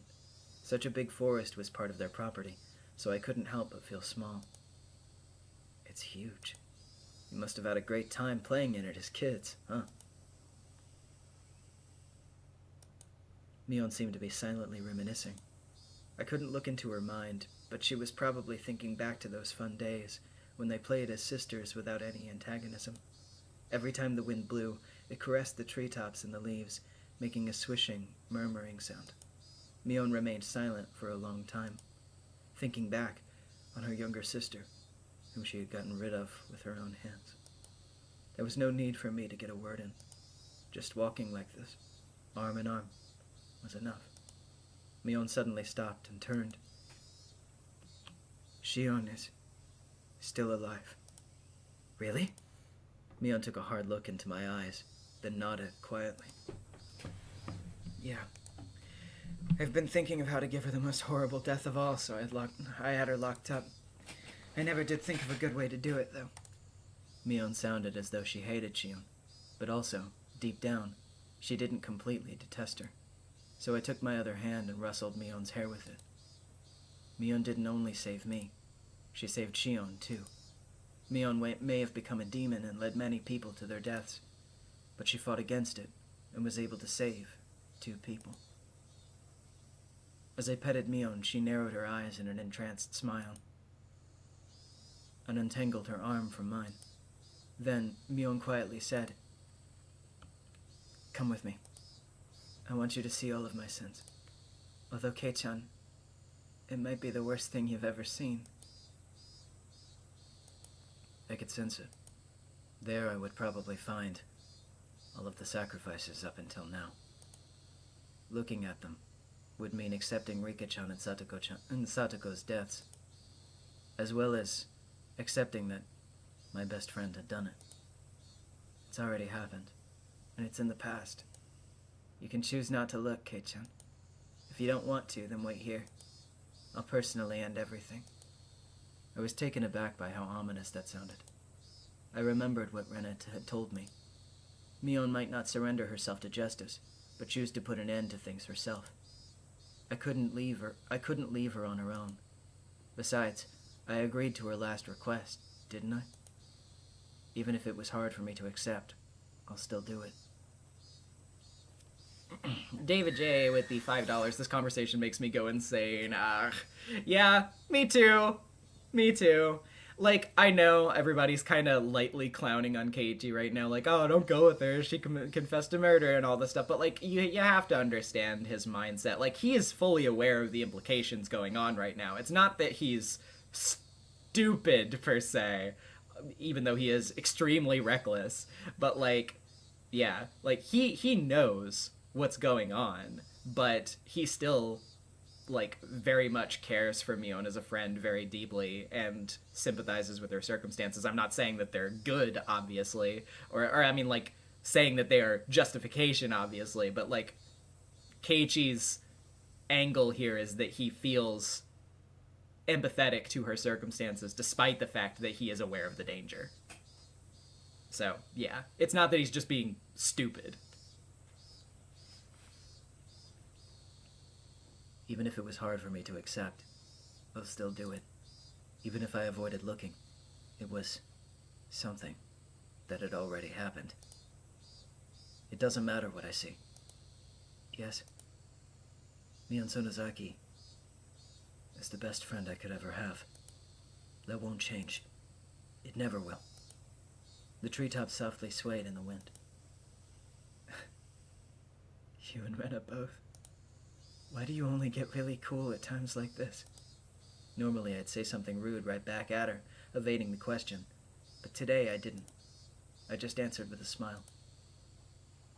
At last, Mion started walking. Into the thick forest, into the deepest parts. After following a thin path that looked like an animal trail for a while, we finally came across a steep incline with a tunnel that reminded me of a coal mine or bomb shelter. We were surrounded by shallow hills. It had been created in a spot not visible from the outside. There were many silhouettes of crows in the trees here and there. The abnormal odor I'd been smelling for a while was doubtlessly escaping from inside this place. If you want to turn back now, now's your chance. I don't know what kind of person Mion Sonozaki is to you, but if you go inside, that Mion will probably... She won't change. I'll say it as many times as I need to. Mion Sonozaki is the best friend I could ever have. I clenched my fists. Inside there was probably a sight beyond anything I could imagine. If I let my guard down, I might end up vomiting. Even so, I'll endure it. I'll overcome this pain and this suffering. It will never change that Mion is my greatest friend. I'm nothing more than a demon, so I don't understand human feelings anymore. I have a feeling, though, that I know why Mion fell in love with you. Don't say it like it's not related to you. You're Mion. You're not a demon. You're a human with human blood, and you're my friend. Mion made a gesture like she was wiping tears from her eyes, then placed a hand on the door of the tunnel entrance. The lock on it was dauntingly strong-looking. It seemed to demand the appropriate resolution from whoever would enter, just like the ritual storehouse. When the double doors opened, a stifling, rotten air and a bunch of winged insects came rushing out. I remembered accidentally killing a hermit crab a long time ago by leaving its tank out on the porch, and how intense the odor it left was. It was the smell of if that was the smell of a corpse, then that's certainly what this smelled like. Inside, it was pitch black, but Mion flicked a switch that turned on a light bulb, illuminating the interior. The path turned into a series of intricate wooden tunnels. We passed spaces that looked like they were for storage. We passed places that looked like someone had lived there. All this indicated that it had been used as a bomb shelter and stockpile during the war. It didn't give an impression of a dug-out bomb shelter that had been left there, though. There was a sense of dignity, as though this was a second Sonozaki house constructed underground. Despite being in pitch darkness below the ground, the voices of the cicadas were entering through an air hole somewhere, giving it a very mysterious feel. You saw what was in the ritual storehouse, right? The piles of torture instruments. All of them were created to uphold the strict religious laws of Onigafuchi village. They were tools used to kill those who brought the laws in terrible ways as a warning to others. That was a long time ago. Watanagashi, originally a ritual meant as a deterrent, was once overseen by the three families. Neon Roses with the $5. Mion and Keiichi having a normal one. Yep. Very much so. But thanks to the Kimiyoshi and Furude families going into decline in the way the times changed, actually carrying it out became difficult. I can imagine why. You'd never think people would be okay with drowning people in a swamp and killing them in modern Japan.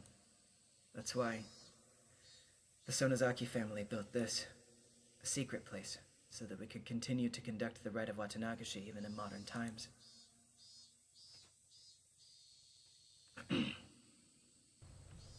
Mion opened a large, strikingly different door. And inside was none other than a modern storehouse for ritual implements.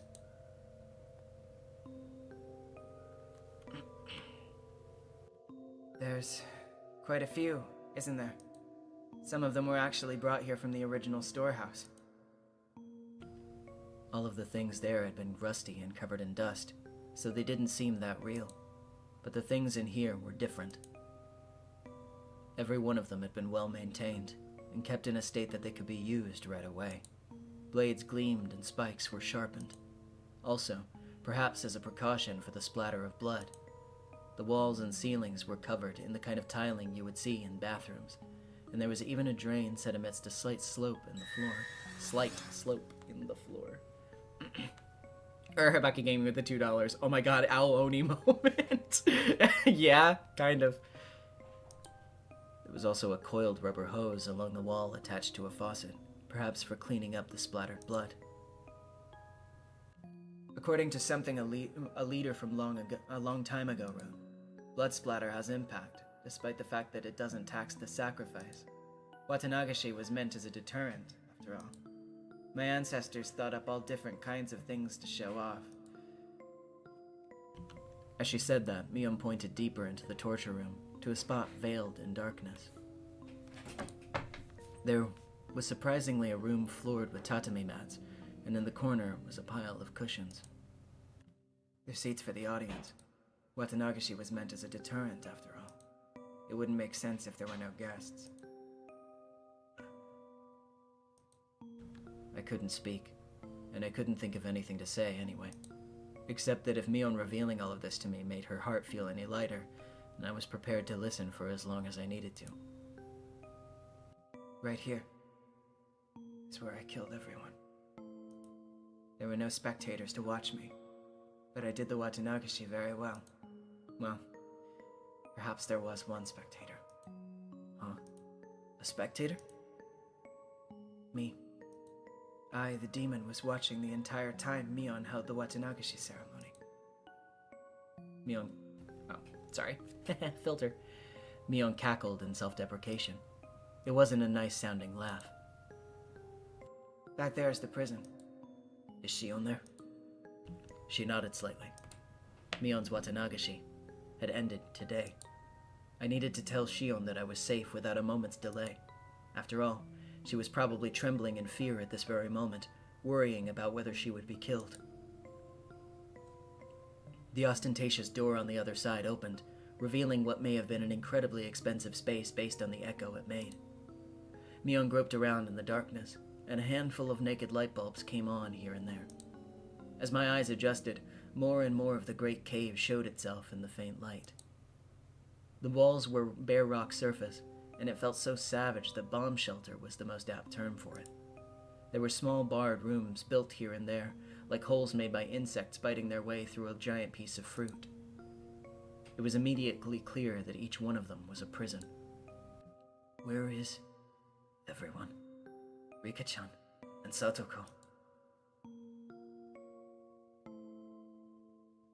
Their corpses? I grimaced at her having said it so outright. Yeah, that's right. The poor things being left here in the dark like this. I didn't want them to get infested with bugs, so I threw them down the well. I'm sorry.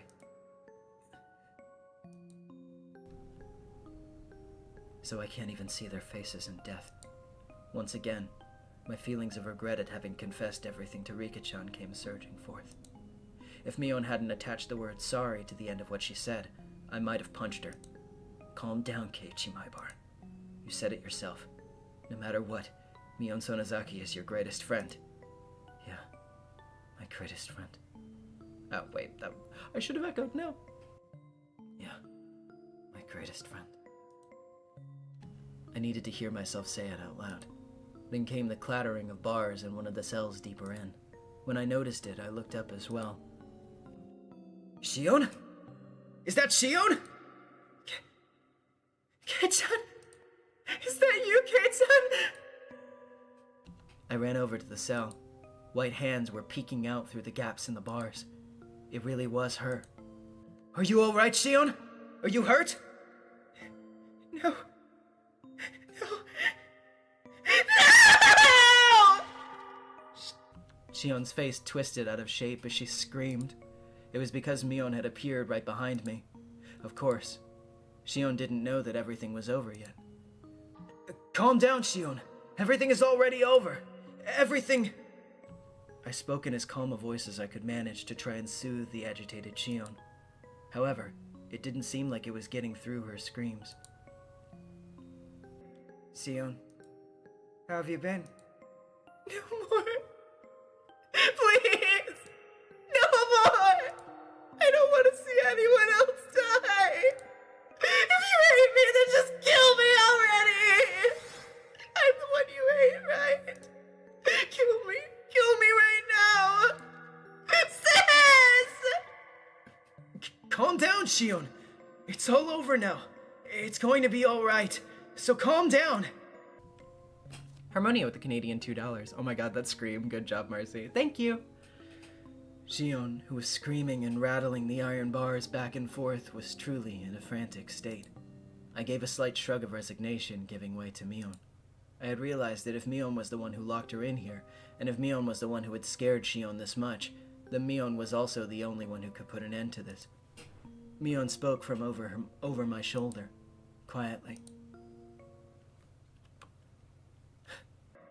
Relax. I won't kill you. No, I won't kill you just yet. She burst out into a bizarre laugh, as if trying to make Shion's madness even worse. Shion broke out into a fierce shiver, brought on by that laugh, and rattled the iron bars as she wailed. Please stop! Don't kill Kei-chan! Kei-chan has nothing to do with this, does he? If you're going to kill someone, then kill me right now! I don't want anyone else to die!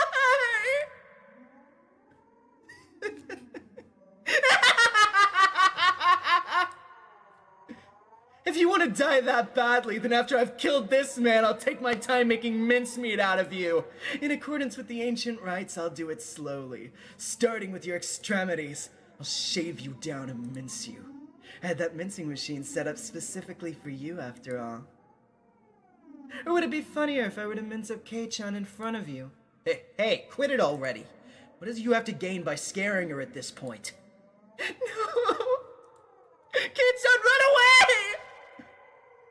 I tried to rebuke Mion for flinging terrible words at her this late in the game, but when I turned around... Mion's mouth, so much that it was hard to believe, had twisted into a shape even thinner than a crescent moon. It was a smile. I could sense it like a jolt of electricity.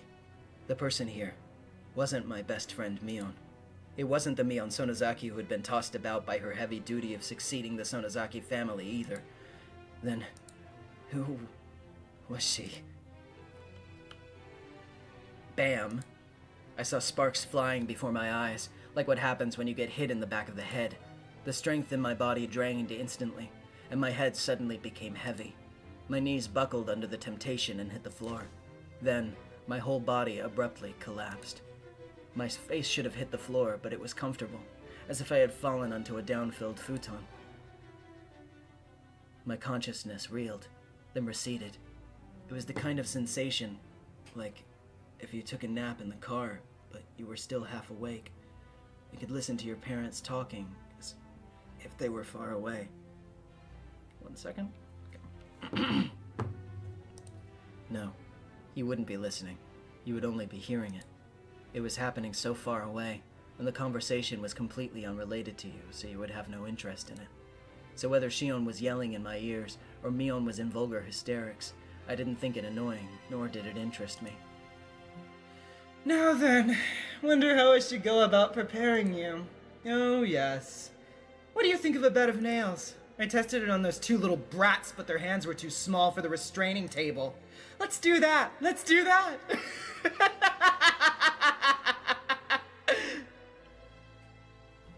Mion held me from behind and dragged me across the floor.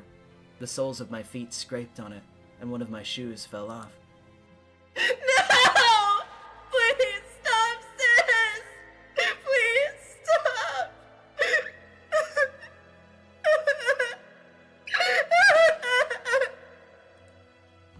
Shion's emotions exploded outward, and she burst into bitter weeping. As if her crying had whetted Mion's interest, she held flung me down and returned to the prison cell again. My, you sure can cry with a cute voice, can't you?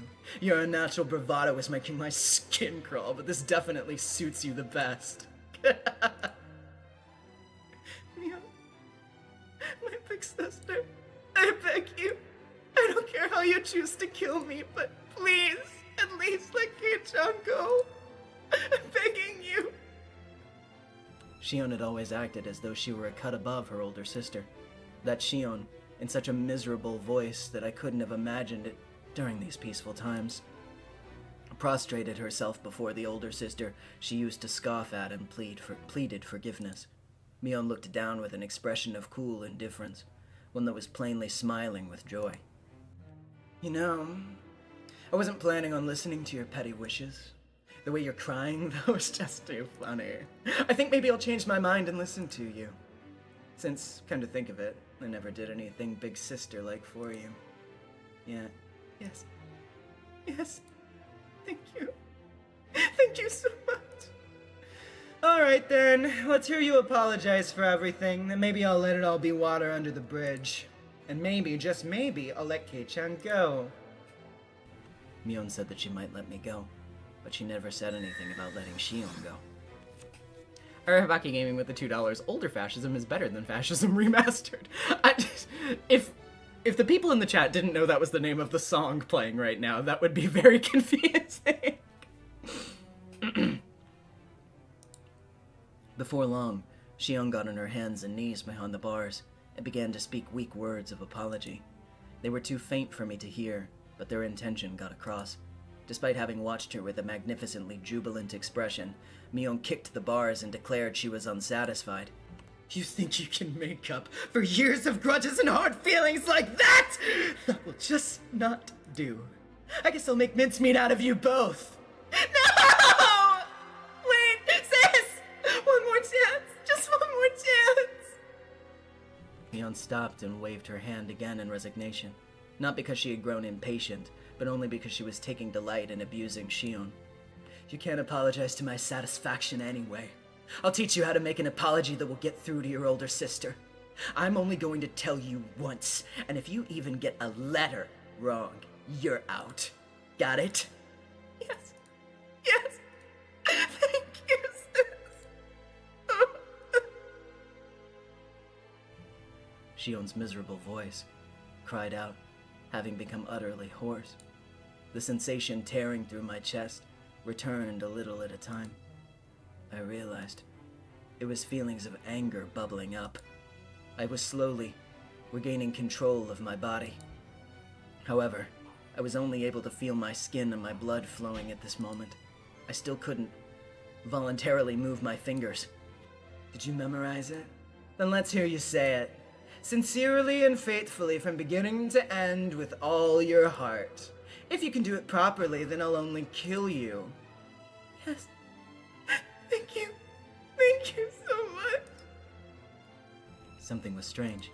Something had become strange at some point. Until just a few moments ago, I was sure this had been Mion, but at some point, she had become someone else. The Mion I knew well would never do something so nasty like enjoy trampling all over someone's dignity like this. No. Let's hear it. Your big sister's listening closely. Shion Sonozaki is... When I ran over to Shion's cell earlier, had the real thing been swapped out with a fake right behind me? Anyway, this couldn't possibly be Mion. Shion Sonozaki... Oh wait, Shion Sonozaki is a lowly, worthless sound not even fit to lick her big sister Mion's feet. And when I think of the countless times I've been rude to my big sister without knowing my place... Yes, that's the spirit.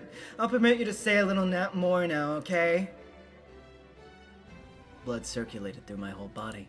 My numbed senses were returning. Just a little more. While Shion is still holding Mion's... No, that thing pretending to be Mion's attention. Hurry up! I reflect on how impertinent I've been and swear loyalty to my big sister Mion for the rest of my life. So...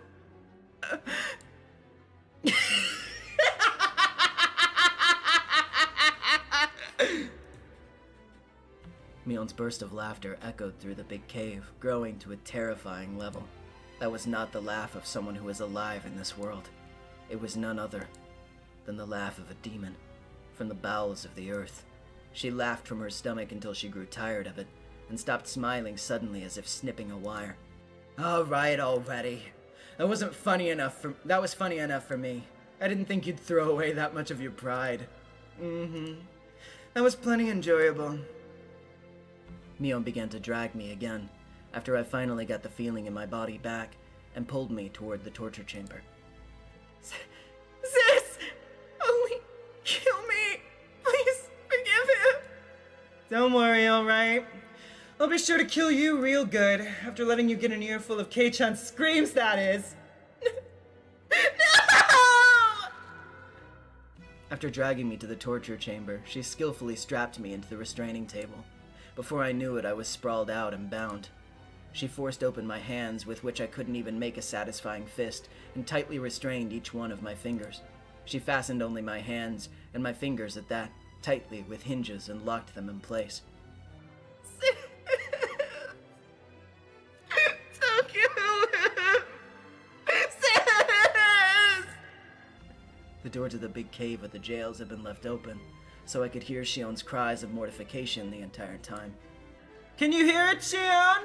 I'm gonna get started now! Please enjoy Kei-chan's young screams! Give it a fucking rest! The feeling in my body returned, and the first action I took was to tell off that thing that looked like Mion. Awake at last, are we? I lied before, you know, about having wanted to give Shion the most miserable death of all, but locking her up because I hadn't thought of a good way yet. That was a lie. Mion brought over something that looked like a toolbox. From inside it, she removed a large metal hammer, and next to that she began to line up what looked like long, strangely shaped nails, whose ends had been turned into hooks like the kind you'd see on a harpoon. June Pop 45 with the $5. Shion, Handshake Rena, having their apologies fall on deaf ears. Yeah. Yep. Whew. I'll let her hear the screams of all those people that died because of her, and after they've soaked it into her very soul, then I'll kill her. I've got pretty good taste, huh? Who are you? Huh? I'm Mion. Mion Sonozaki. Has the fear driven you crazy? No, you're not. There's no way you can be Mion Sonozaki! Mion snorted and continued her preparations for the horrifying torture. I see. And if I'm not Mion, who am I? A demon. Huh? You're not Mion. Mion was just here. Give her back! Kei-chan, is your brain really doing okay? You're not going crazy with fear? Don't touch me! You damn demon! Give her back! Give Mion back!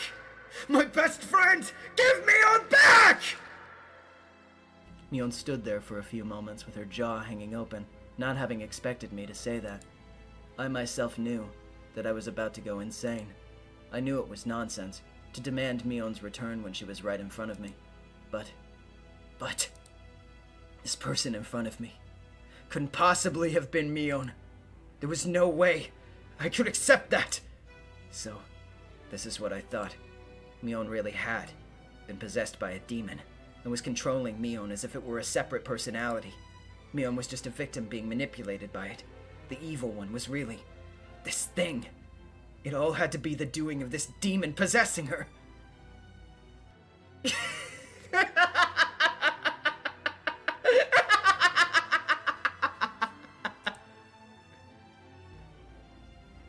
When Mion heard that, she started to guffaw, laughing so hysterically that she started to cough and almost choked. You really are a piece of work, you know that? In this very moment, Mion Sonozaki's trying to kill you, and you're trying to reject me? I never even knew there was such a funny person in all the world. If you want to laugh, do it all you want. No matter what you say, though, I won't accept that you're Mion. Give her back! Away with you, demon! Kei-chan, you're trying to kill me by drowning me in my own tears? No matter what, I wouldn't lose to that laughter of hers. I shouted loudly. I shouted from the bottom of my heart, so that the real Mion trapped inside the Mion I saw in front of me would be able to hear.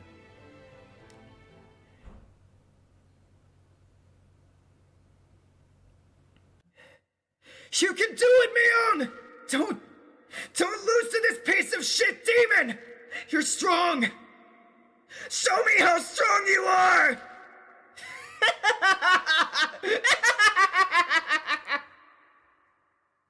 The tears welled up and flooded down her face. Her hands were busy with the restraints, so she couldn't even wipe them. She just let them flow. Please! Mion! Mion! Where did you lose to a demon like this? You're not that weak, are you? Don't lose. Fight! Fight! Mion, desperately enduring her laughter, pressed one of the long nails to the tip of my left pinky. In her left hand was the hammer. At her side were dozens more nails. I could tell what she was about to do, though I wish I couldn't. Even so, I couldn't afford to be scared. That was why I shouted.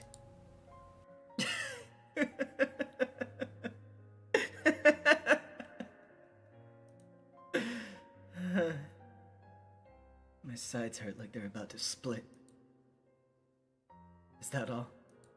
I'm gonna get started now. Be sure to give her some good screams. Not only am I torturing you, Kei-chan, but I'm torturing Shion as well. Why? Why? What's you? Mion! Then, I wept. Only sobs came out. They weren't an acceptance of the torture about to be performed, however. They were tears of regret that Mion had lost to the demon. Yet a small change did occur in the Mion in front of me.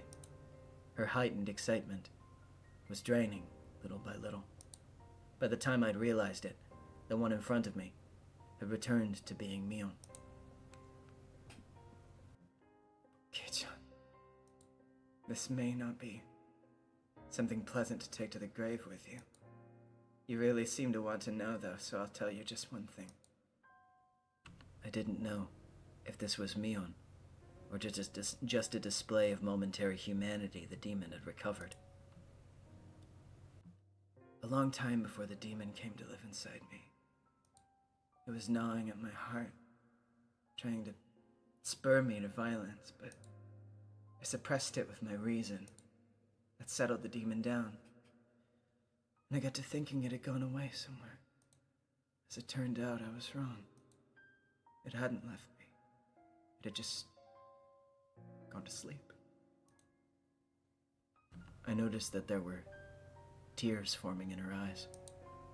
The demon woke up again due to a certain small opportunity. What do you think that opportunity was? There was a sad and yet reproachful light in Mion's eyes. Do you understand? I don't know what gave the demon the chance to beat Mion.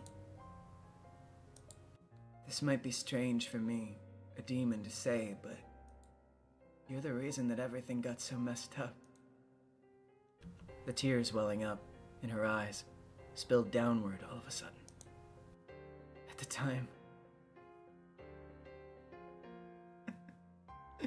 if you had given me that doll you got without hesitating, maybe everything wouldn't have gotten so twisted. The doll I got. That doll I got when we had our club meeting at the toy store that Sunday. You probably can't understand. I wouldn't expect you to. But you see, all sorts of things started falling over like dominoes after that. And soon it was too much for me to control.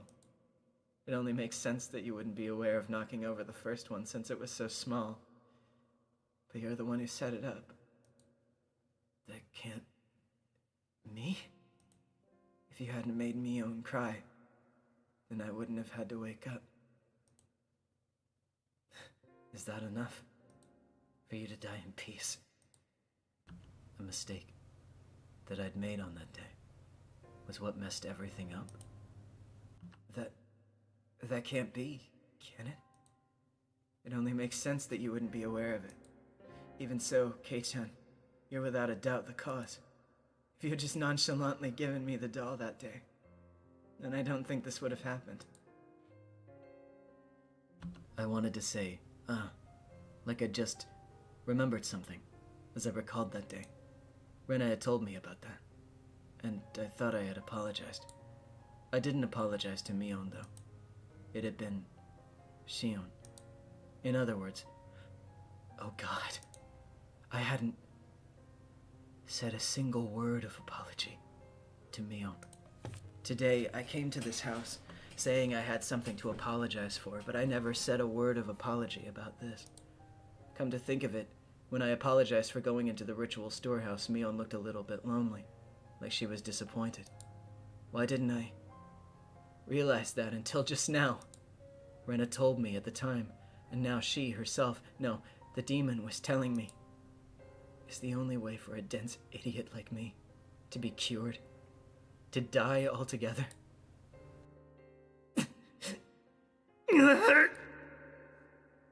I could no longer hold back the hot tears from pouring out of me. I simply just cried and reflected indifferently on the taste of my tears, on the taste of regret. Can I start now, then? This method of torture is very simple. I'll nail one of these into the joint on the end of your left pinky finger. Then I'll nail each one in order to get until I get to your thumb. And then I'll go back to your pinky and nail one into the joint in the middle. So on and so on. Until I hammer 15 nails into your left hand. When that's over with, I'll do your right hand next. After that, if you're still conscious, I'll tell you. There are a lot of nerves bundled into your fingertips, so it hurts far more than you can imagine. Some people apparently pass out before you finish hammering 30 nails into their hands, so... Mion pressed the tip of a nail to my left pinky finger. My wrists, my arms, and all the joints on my fingers were strapped in so tightly it hurt, and I couldn't even twitch. I didn't hesitate at all when I was torturing the others. Why do I hesitate now? If this will satisfy your demon, Mion. If it will sate the demon, then do to me what you will. Are you serious? Compared to how much I hurt Mion, this is nothing, right? Do as much as you want. In exchange, promise me 2 things. Mion was silent. Sorry. Mion was silent. She did, however, wait for me to speak. After you're satisfied with causing me pain, forgive Shion. She's been punished enough to make up for her crime of sneaking into the storehouse, hasn't she? After all this, you can still worry about Shion more than yourself? The other thing is that when you've had your fill, you disappear. Give that body back to Mion. That's all. You're not even considering possibly begging for your life or anything? Can I ask you to promise 3 things instead of 2? The third's to leave me alive. You said 2 in the beginning, didn't you? So you can't have any more. That's a shame.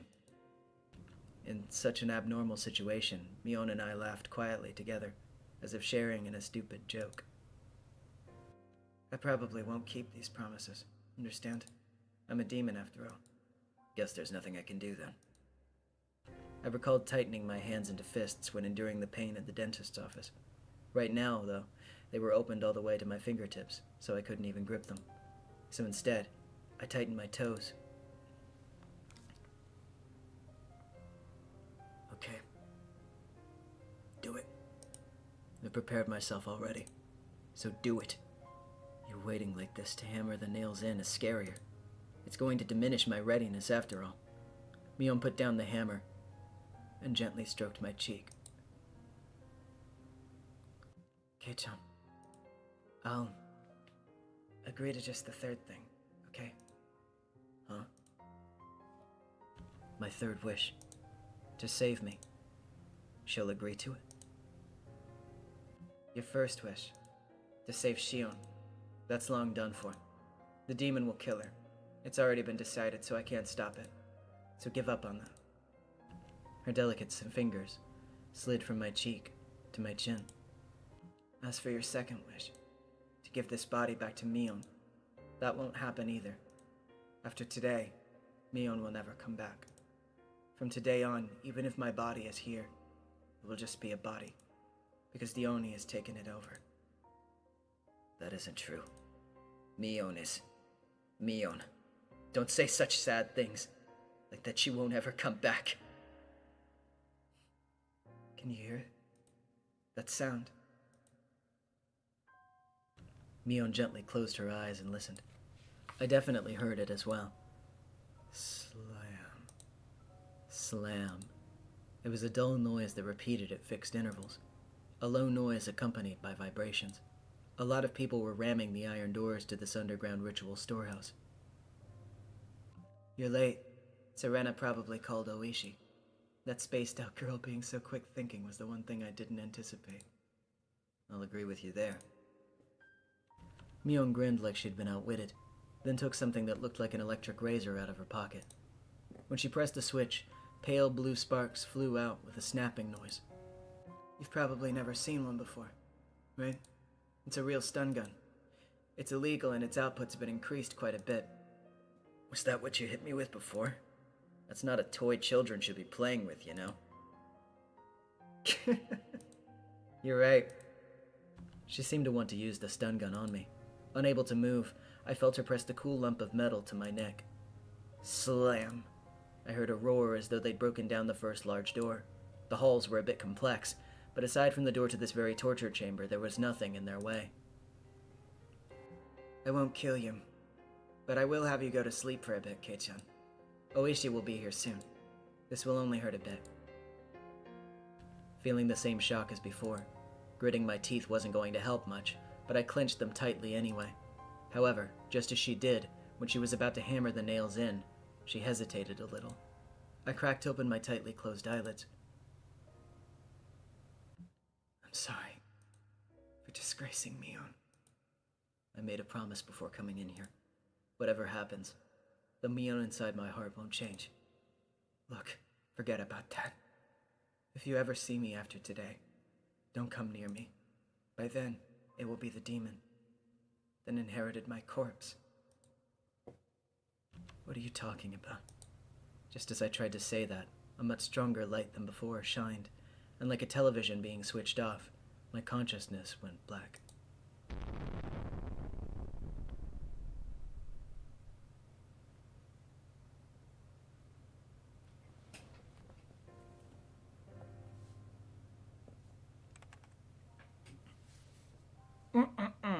One moment. June 1983. A string of disappearances occurred in Hinamizawa Village, Shishibone City, XX Prefecture. The suspect is Mion Sonozaki. Redacted. Years old. She's suspected to have kidnapped 5 Hinamizawa residents between June 19th and June 21st. Orio Sonozaki, Shion Sonozaki, Kiichiro Kimiyoshi, Rika Furude, and Satoko Hojo. Imprisoned them and killed them.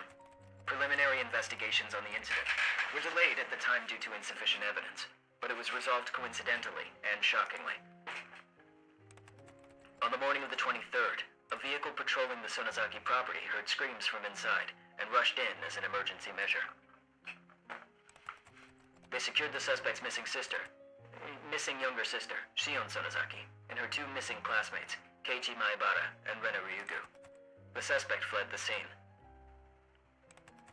Deep in the detached basement on the Sonozaki property, which is believed to have been used to kill those who disappeared, we discovered hair, flakes of skin, blood, etc. of the other 4 missing persons, Orio Sonozaki, Kiichiro Kimiyoshi, Rika Furude, and Satoko Hojo. We concluded that the missing persons were tortured in the torture chamber. However, their remains have still not been found. At one of her imprisoned classmates' advice, we continued searching the detached basement of the Sonozaki property, which was where they were imprisoned, believing that they were there. We still have not located them or the suspect's escape route. In addition, investigations are continuing as to her participation in the serial freak death incidents of recent years, thinking it would give some clue.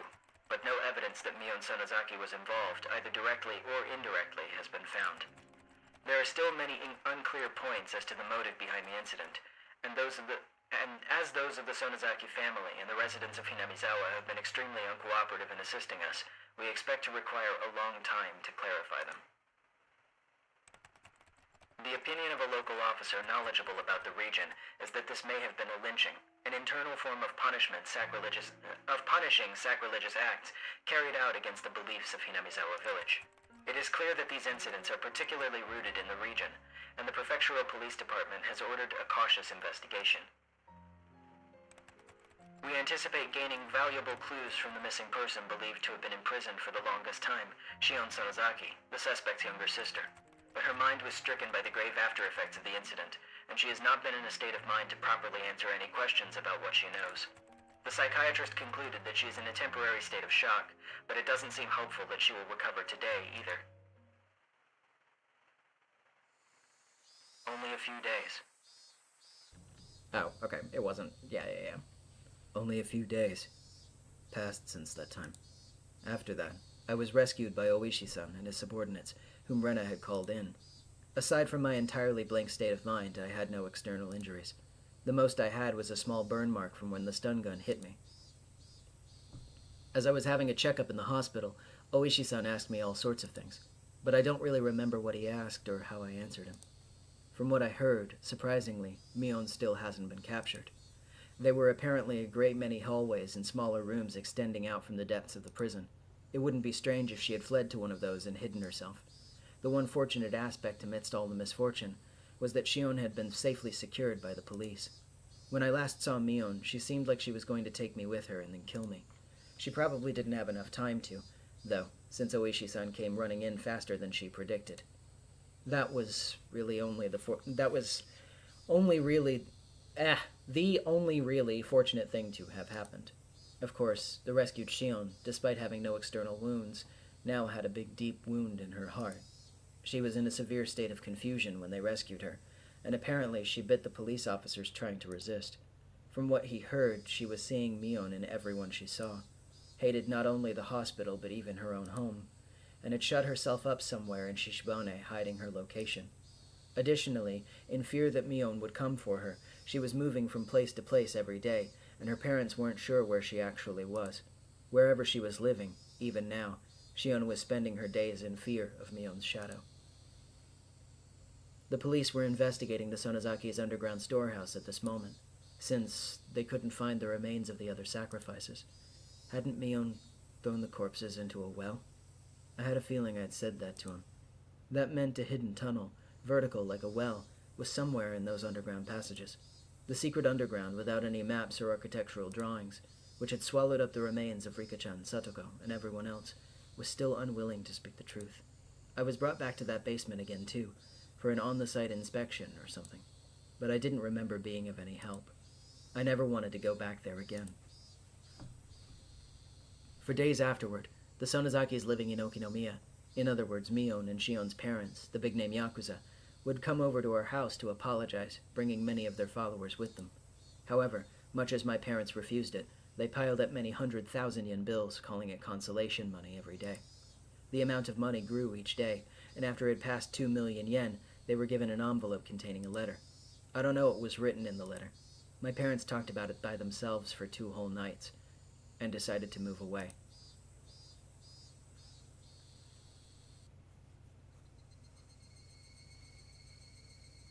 I see. You're moving, huh? When? At the end of next month. I won't even have been in Hinamizawa for half a year. I'll be lonely. I'm the only one left. Rana smiled sadly.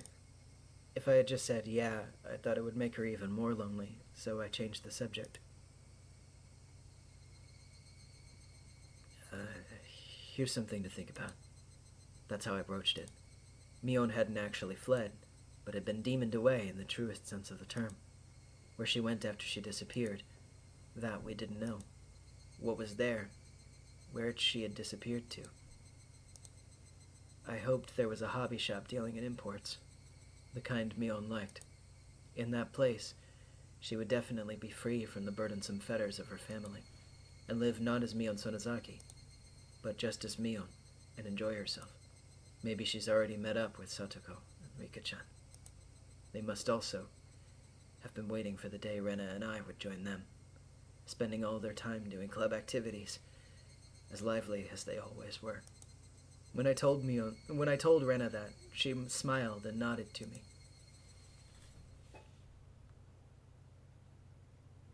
The incidents the Sonozaki family had been trying so hard to hide, too, were exposed to the magazines from this single tiny seam. The serial incidents of recent years were all pulled up like a long vine in the ground, one by one, and for many days news of it was brought up on talk and variety shows. The shows, which were comedic and silly, never once tried to touch upon the grim, heavy history that Mion had been bearing. It made me mad to see them bringing this stuff up in jest, but there was nothing I could do about it now. How big an impression what these short few weeks I spent in Hinamizawa have on my life. During these few weeks, I met my best friends and had the best experiences of my life. I would probably never forget it for as long as I lived. As for the distorted image of Mion that the media created, after the masses got tired of treating her like a plaything, they would ball her up, throw her in the trash, and then she would fade from their memories. As somebody, as one of the few people who had known the real Mion, I must always make sure I remember her.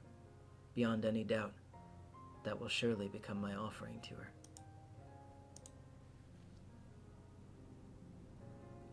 The sky reached so far up, and towering cumulonimbus clouds floated through it. The real summer was just before our eyes.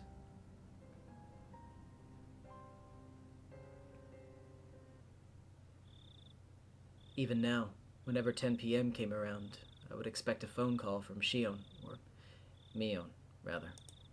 Now that everything was over, of course, she would never call me. But it was precisely because she wouldn't call me that I was scared of who would call me this time. Plus, Mion still hadn't been caught. I couldn't say for sure that everything was completely over. On the other side of that fear, though, were my prayers that Mion was safe. When I thought like that, I was able to sleep, even with such terrifying thoughts. The lights were off. Before, her attacking when the lights were off was something that scared me. However, that feeling changed to regret within 2 days. The moonlight filtering through the gap in the curtains shone onto the desk and illuminated a doll. That's right, the doll that I should have given to Mion that day. She said it was an import from England or something, and was all the rage, didn't she? From what Shion said, the most popular among them were the ones wearing the fluffy dress. After being released from the incident, the first place I went to was that toy store. Everything was apparently sold out besides the things on the storefront displays. I was refused once when they said they wouldn't just sell the display products, but when they realized I was Survivor A from that incident, they immediately consented. Of course, even if I bought it, I might never have the chance to give it to her again. Even knowing that, I waited for the opportunity to give it to her. I waited like this, for the opportunity, with it on my desk, so I could give it to her at any time.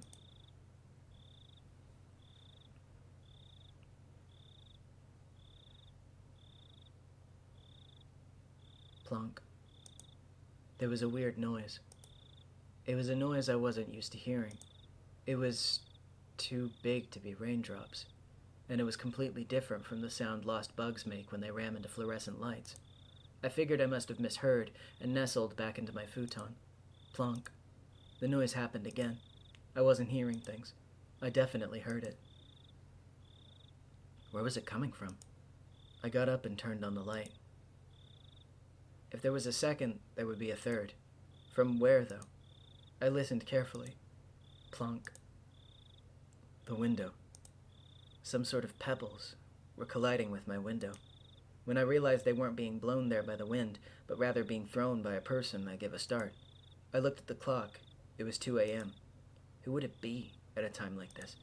I quietly peek out front, through the gap in the curtains. In the light at the gate, despite it being so late, I saw someone. They picked up a piece of gravel and threw it at this window. It hit the window and made a plonking noise. Who was it? I caught my breath in surprise.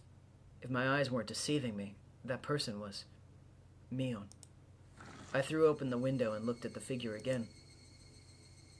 My eyes certainly weren't deceiving me. It was Mion. It was Mion!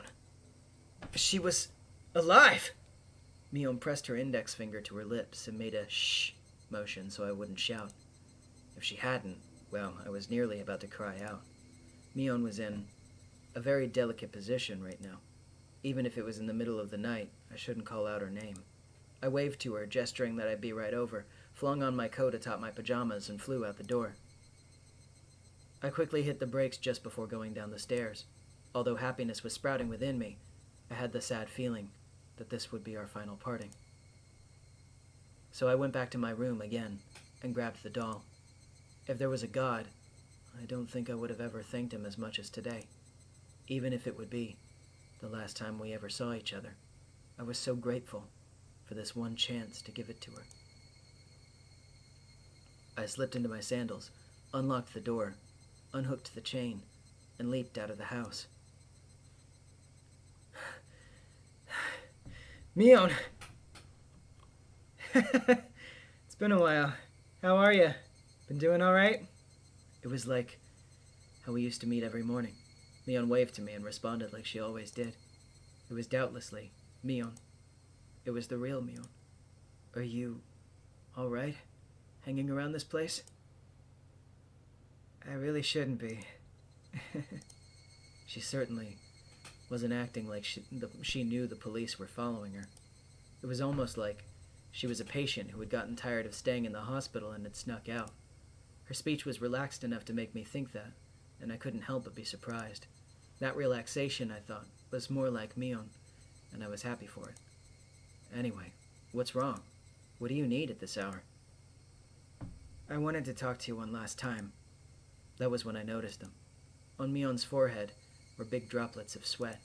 Her expression, too, which I thought to be a satisfied smile, was, upon closer inspection, trembling slightly, and I realized that she was forcing it.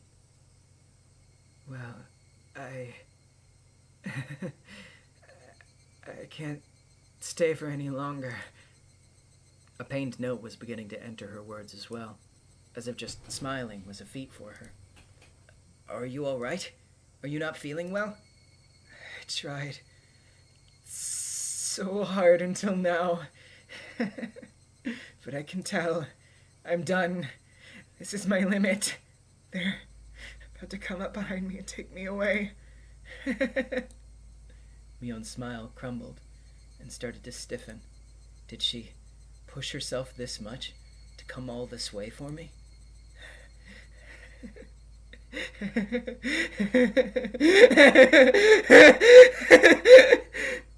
Her laughter cut off and changed into rough breathing. I reached out to rub her back, but she knocked me away. Are you okay? Don't force yourself. Oh, that's right. I had something to give you, Mion. This doll. I had wanted to do this one last thing, because I knew how little time you had left. But this last thing,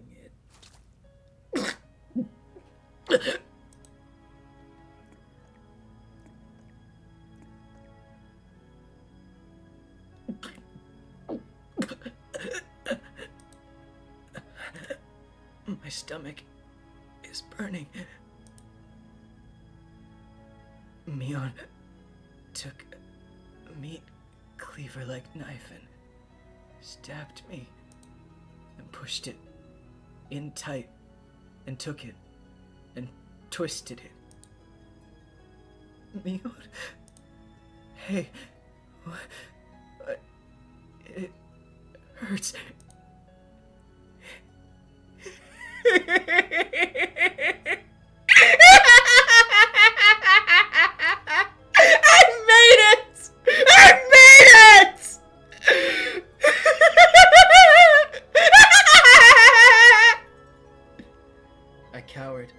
On the ground.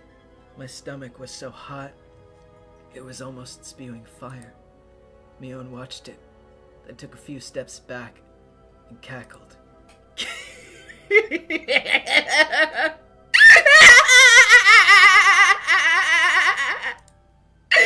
done it! I've done it all! That's everyone I wanted to kill!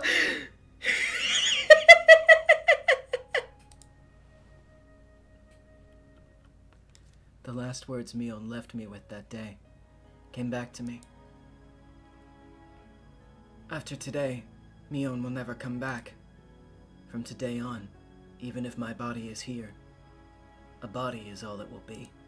By then, the demon will have taken it over. The demon. The demon. The demon.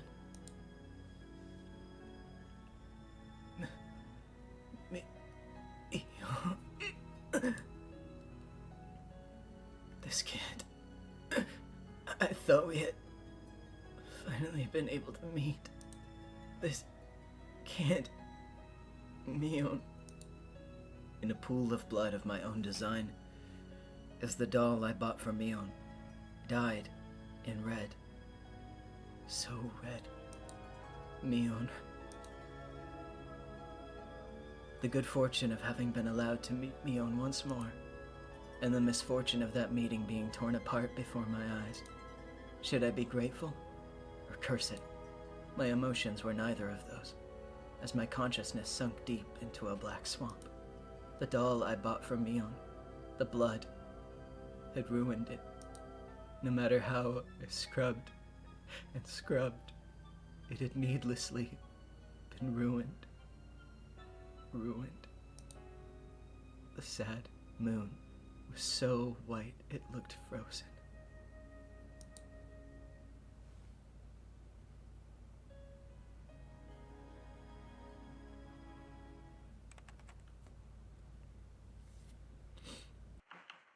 June 28th, 1983. A violent incident occurred in Hinamizawa Village, Shishibane City, XX Prefecture.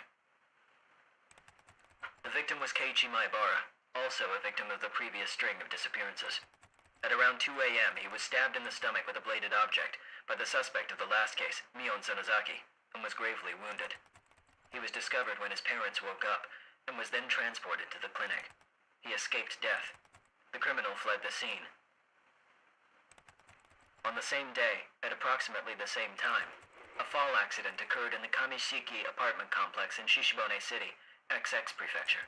The victim was Shion Sonozaki, also a victim of the previous string of disappearances. Late on the same night, neighbors overheard her having a big fight with someone and informed the manager.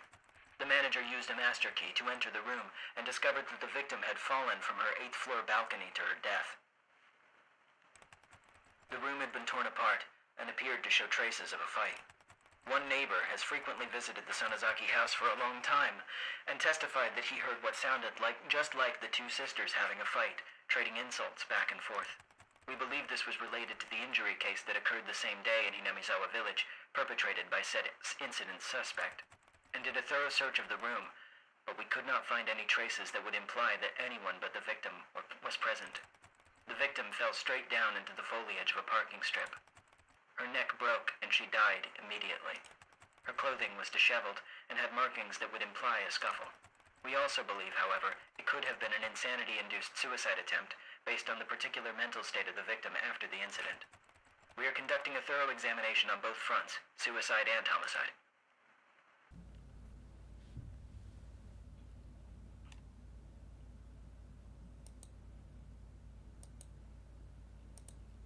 Keiichi is still not dead yet. Somehow.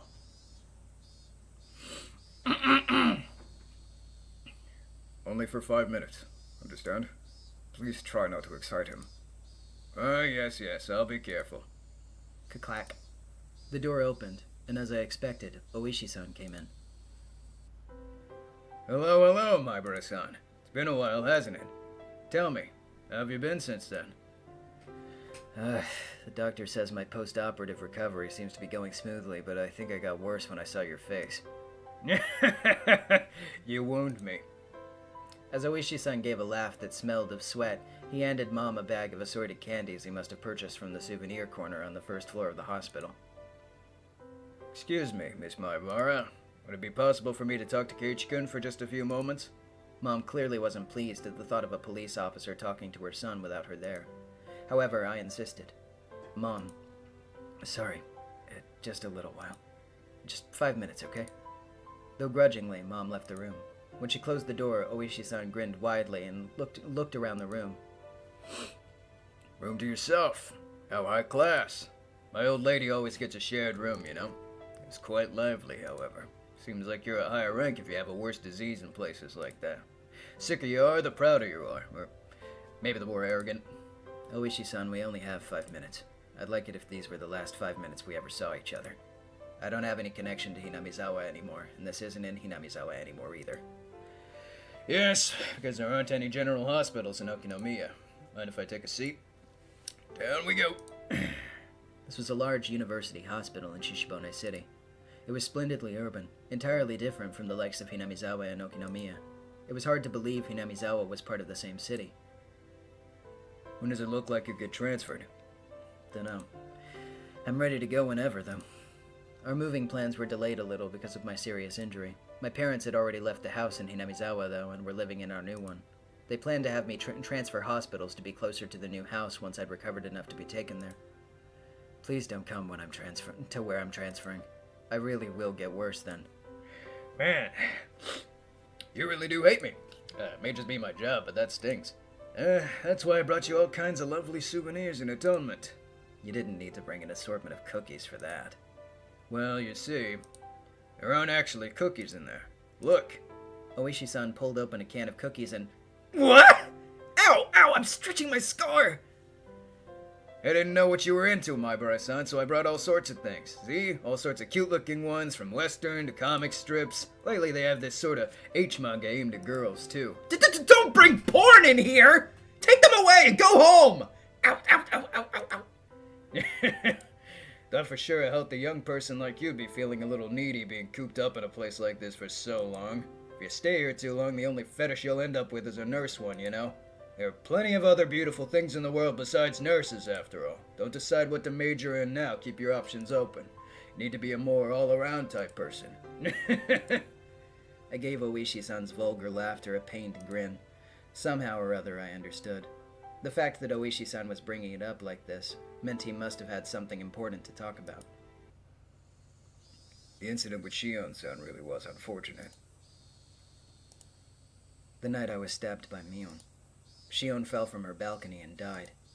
They said the police were investigating all possibilities, accident, suicide, and homicide, but it could only have been Mion's doing. Mion found out where Shion was hiding and pushed her down to her death. Nothing else was conceivable. It couldn't have been an accident. It was Mion. It had to be. The criminology guys are saying it had to be a suicide, but I'm of the same opinion as you, my bro-san. She pushed Shion-san and also stabbed you. In one night.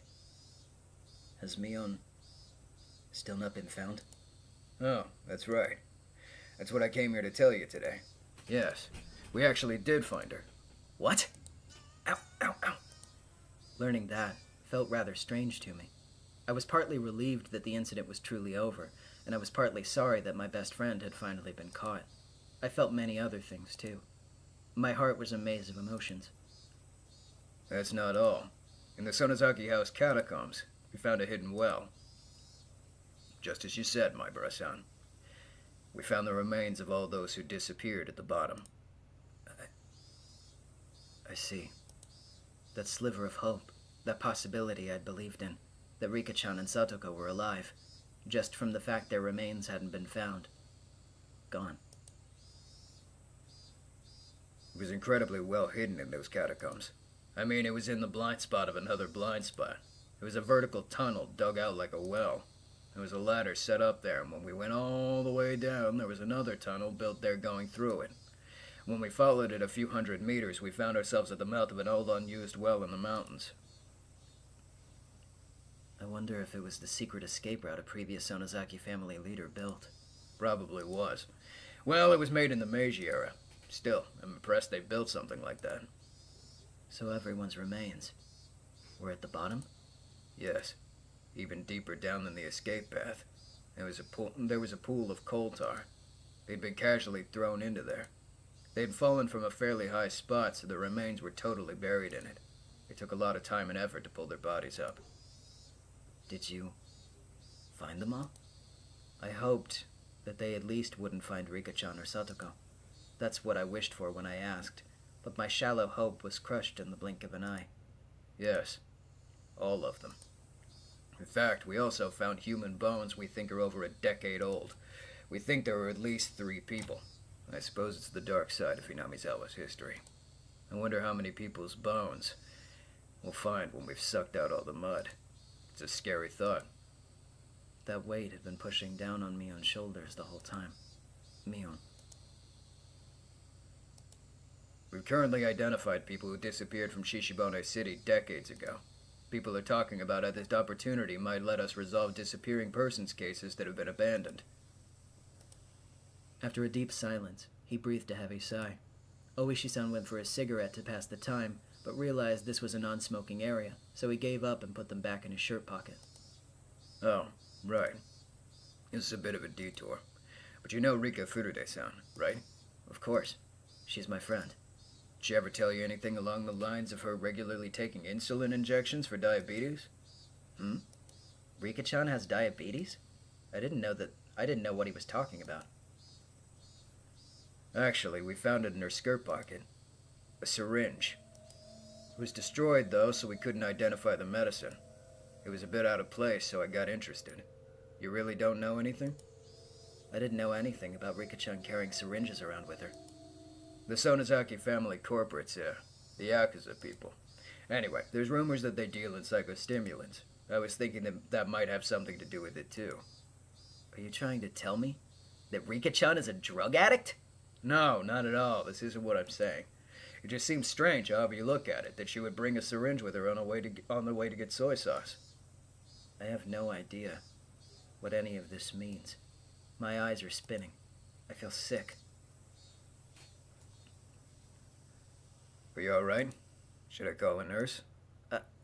I'm fine. But please continue. Well, that's all I had to say about the syringe. It was the only thing that personally struck me as interesting. Rika-chan. Rika-san was sort of like the village mascot, after all. Looks like the village is in an uproar right now, between the older blind believers and the Sonozaki family who killed her. The three families' effective control over the village is basically in shambles, too. If someone came up to them with the talk of the dam again with this sort of timing, the entire village would be abandoned for sure this time. I'm not related to Hinamizawa anymore. I actually was. I just said it because I thought about Hinamizawa being abandoned, and the thought about Hinamizawa being abandoned was unpleasant, and I wanted to end the conversation quickly. There was a knock at the door. It opened slightly, and my mom asked me if we were still talking. Whoops! We went off topic, didn't we? What a pickle. I looked at the clock. 5 minutes were long past. He told my mother that there was something he really wanted to ask, and if she could wait just a little bit longer. Is that so? Keep it short, okay?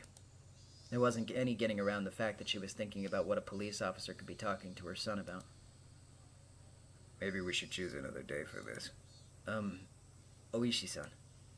Mion. How is she right now? I wanted to just hear that answer and then get rid of him. Before I tell you that, I just need one thing from you. I just need you to answer something in all honesty. What is it? I want you to take your answer seriously. Got it? If you say something indiscreet, it could be viewed as an obstruction of the investigation, and you could be prosecuted. Oishi-san kept threatening me until the end. What the hell did he want? Maibara-san, who do you think the criminal was who pushed Shion from the balcony? There's no way it could be anyone but Mion, is there? Then who was the one who stabbed you? Please don't make me say it again. It was Mion. Mion Sonozaki. Oishi-san smiled bitterly, then dabbed at his forehead with a handkerchief to wipe his sweat. He should have expected that answer, and yet it looked as though he wasn't satisfied with it. She pushed Shion and stabbed me. Didn't you just admit yourself that Mion was the criminal? The evidence we have that Mion killed Shion is based on testimony from the man living next door. This neighbor's actually a member of an organized crime group. In other words, he was Shion-san's bodyguard. Seems he was a veteran leader in that vein and was like a parent to the Sonozaki sisters growing up. That man said this. The noise he heard from the next door was just like the sound of a fight between the sisters that he was used to hearing when they still lived together. And no, there was no doubt about it. He said he heard Mion and Shion insulting each other and heard them struggling. At first, though, he thought it was a hallucination she was having, brought on by her dementia. You see, he thought that because that sort of ruckus had been occurring every night. However, that night, had been longer than the rest, and he claimed that he went to her room to give her a sedative. The noise died down while he got the manager to give him the key. He'd already decided he'd at least check up on her, and after she wasn't answering his calls, they took the plunge and unlocked the door. Then they saw that the room was a mess. Since Shion had been pushed over the balcony, they decided it had to have been Mion, and that's how it happened. In other words, he only heard from the other side of the wall. Plus, because the apartment complex is connected to their organization, it doesn't have many residents. So they were the only ones who heard it happening. To reiterate, there was only one person who witnessed Mion Sonozaki. Even if he didn't see her, isn't it obviously Mion's doing? Now settle down. This is what I'm saying. It means that you are the only one who saw Mion Sonozaki for sure that night. After all, Shion-san, the other witness, is no longer alive. What are you trying to say? I don't really understand. At that point, Oishi-san paused. The fact that this was a no-smoking area completely slipped his mind, and he took out his pack of cigarettes again. Ka-chak. He lit one with his lighter, and exhaled a long stream of tobacco smoke. Were you really stabbed by Mion Sonozaki? Yes. There's no doubt about it. The smoke Oishi-san breathed out floated away, like a thundercloud swept away by the wind. Oishi-san, you can't smoke in here. The nurses will get mad. Actually, we found Mion Sonozaki at the bottom of the well, too. What? She fell to her death. We believe that she was trying to escape. As she was trying to escape to that hidden passage in the well, her foot slipped while climbing down the ladder. She fell to the bottom, broke her neck, and died. Yes, the same way as Shion-san. She broke her neck. Well... What? After you passed out that day, Mion Sonozaki tried to escape using the hidden well, but her foot slipped and she died. As if beckoned by the corpses of the other sacrifices, she dropped down there. But that doesn't make sense, does it? The autopsy came to the conclusion that she definitely died on that day. She didn't go back there after attacking you and Shion-san. She was already dead by then.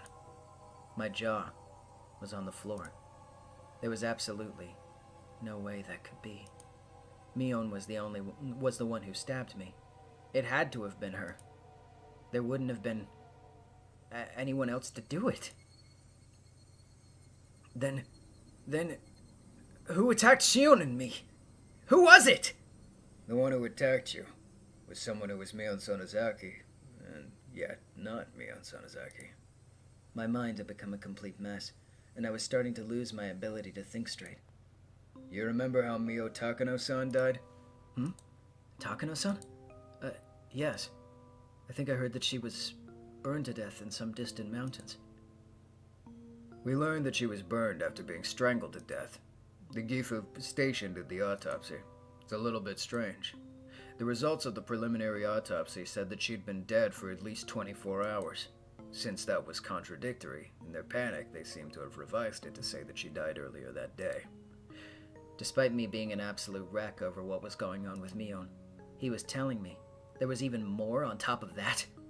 I didn't understand the complex things Oishi-san was telling me. The results saying she had been dead for 24 hours, as our own old criminologist says, is pretty damn reliable. So then, what would that mean? I've asked that question over and over. But on the night of Watanagashi, you were with Mio Takano-san, weren't you? I was. You also met her on the day before while setting up for the festival, right? I mean, I ran into her too. Yes, I was with her then. If she'd been dead for 24 hours, then that would mean she was already dead the day before the festival. That can't be. She was alive during the festival preparations. However, when you all slipped into the ritual storehouse, Takano-san was already dead. The origin of all that happened. The beginning of everything. Our intrusion into the ritual storehouse, which I had come to regret countless times. The one who tempted me. Takano-san. When she invited us into the storehouse, she was already no longer of this world. There are too many dead people walking around in this incident. An incident caused by a dead person and ended by a dead person. Also, apparently they're under pressure to revise the time of Mion Sonozaki's death not to the day of the incident, but to right after she stabbed you. Probably pressure from the outside to get this incident wrapped up already. So I'd appreciate it if you didn't say a word about this to anyone. Oishi-san grabbed his jacket that was hanging on the chair, put out the cigarette with the bottom of his foot, and started to pretend to wave away the smoke floating around. I've stayed for too long. I'd come here thinking I could at least end this incident as it applied to you, but looks like it even got more baffling instead. Absent-mindedly, he walked towards the door, looking at me, unable to speak, out of the corner of his eye. If it so happens that something comes up that you want to talk about in the future, call me anytime. My business card is in those souvenirs from before. When that time comes, I'll pay you a visit with some wonderful souvenirs again. Oishi-san seemed to think I was still hiding something. That I, after all of this, would be hiding something? I'm the one that things are being hidden from. I'm the one who wants to know. And let us meet again one day. Take care of yourself. Slam. I listened to the tap, tap, tap of Oishi-san walking down the hallway. I still couldn't return from my state of bewilderment. He wanted to end this incident as it applied to me? What was over? Nothing was over. The incident was still continuing.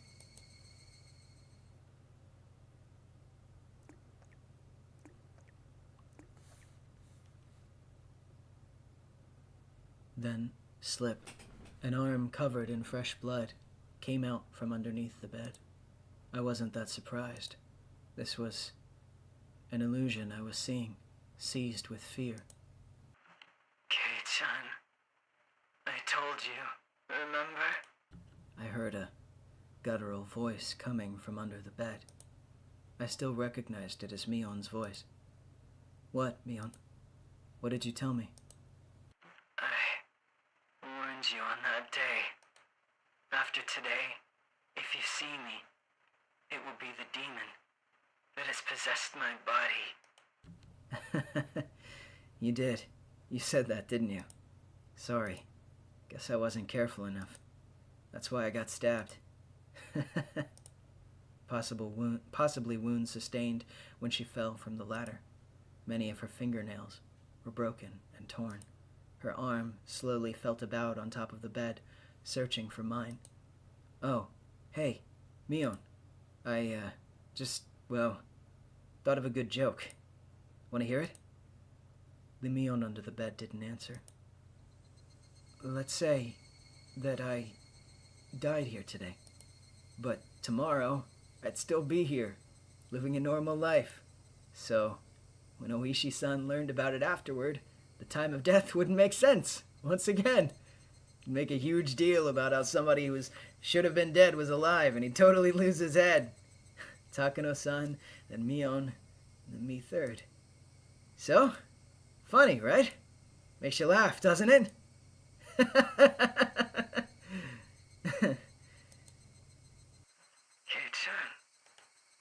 Laugh. Or was it not that funny? Mion's blood-stained hand groped around and found my wrist. Though her fingernails were torn, she gripped it hard, as if scratching me. Ow, ow, ow. Go easy. Ow, it hurts. Kei-chan. I'll come for you. I tried to shake my wrist loose, but the strength she held it with was unbelievable, and I couldn't. She was only gripping one wrist, and yet my whole body wouldn't move. I couldn't even twitch. My fingers were spread apart, and I couldn't make a fist either. And that fact that I couldn't make a fist reminded me of the restraining table. I felt a crooked nail press against my left pinky fingertip. Mion's forehead was split open, and with a face covered with blood, she smiled and got up, right up, just behind me. Nothing was over. Nothing was over. This incident was far from being over. It was still going on. It was still happening. Someone, please end this incident. This cruel, tragic, unfortunate, sad incident. Please end it. That is my only wish. I granted you one before, remember? You don't get any more.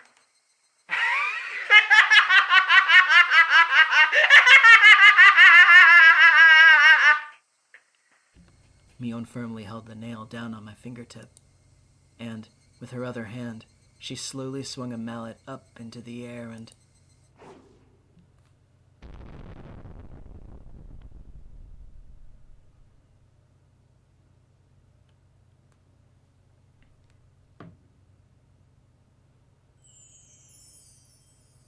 Yay. Oh boy, oh boy, oh boy, oh boy, oh boy, oh boy, oh boy. Well, that, everybody, is Higurashi Arc 2 Watanagashi Hen. So, while you guys get to your speculations in the chat, I am going to go ahead and pull up any fan art that we have, and after I pull that up, I'll read what you guys are saying. Yay!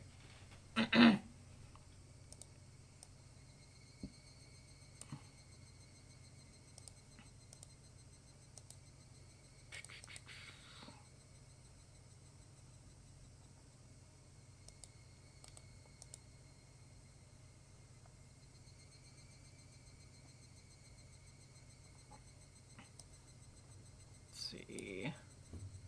Oh, whoops. Wrong tab. Okay, there we go.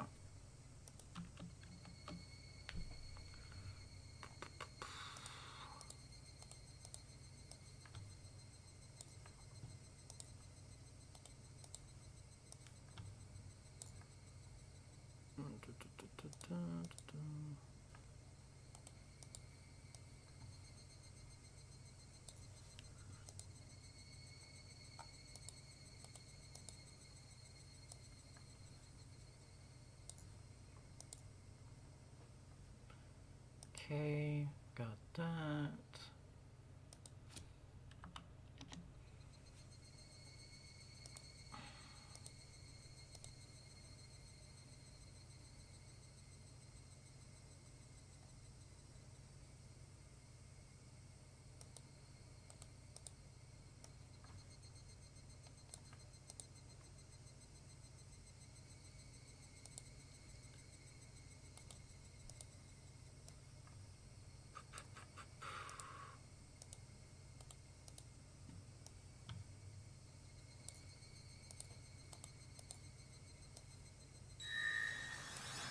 DD Gun with the $5. What theorizing can even be done? Read murder mysteries right now. Dead people are walking around. It's magic. She came down in a bubble, dog. It seems you have surrendered. I mean, well, I would say surrendered to the witch, but there's no witch this time. But, remember. I mean, obviously, like I said before, Higurashi is not like Umineko, so it's very different, but I think the adage still applies to not stop thinking. Just just try to pick yourself back up. Surrender to the demon. Yes, that's a good one. Okay. And Jadiriel with Canadian $20. Having just gotten into Higurashi last year from the anime of this arc's answer arc, it's been cool seeing events tie into each other. Also, dear God, if I hadn't, this would make me turn on all the lights in my house. Yeah. Also, it's really funny that you say the anime of this arc's answer arc, because despite the fact that that is probably the most iconic part of the anime, at least in terms of, like, recognizable visuals, I think it is easily the worst arc adaptation in the anime by far. This is a close second. Yeah, the anime does this whole story very, very dirty. Indigo with the 10 pounds. Indigo with the 10 pounds. You predicted me now. Very good.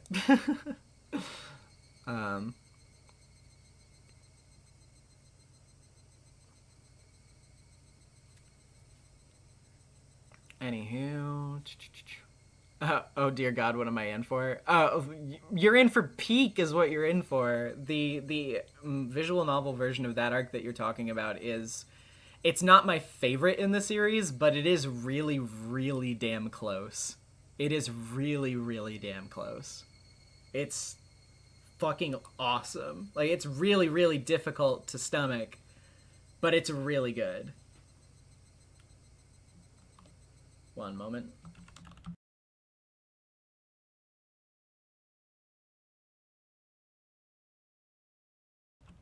Sorry, my hotkeys.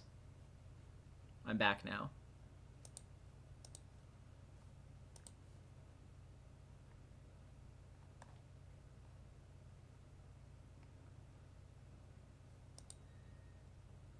Atchpress with the $2. Indigo with the £10 in this economy?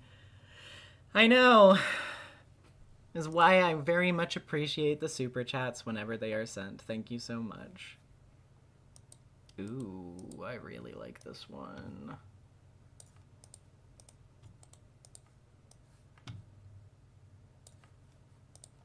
Once again, you guys are kind of hitting it out of the park with art tonight, gotta say.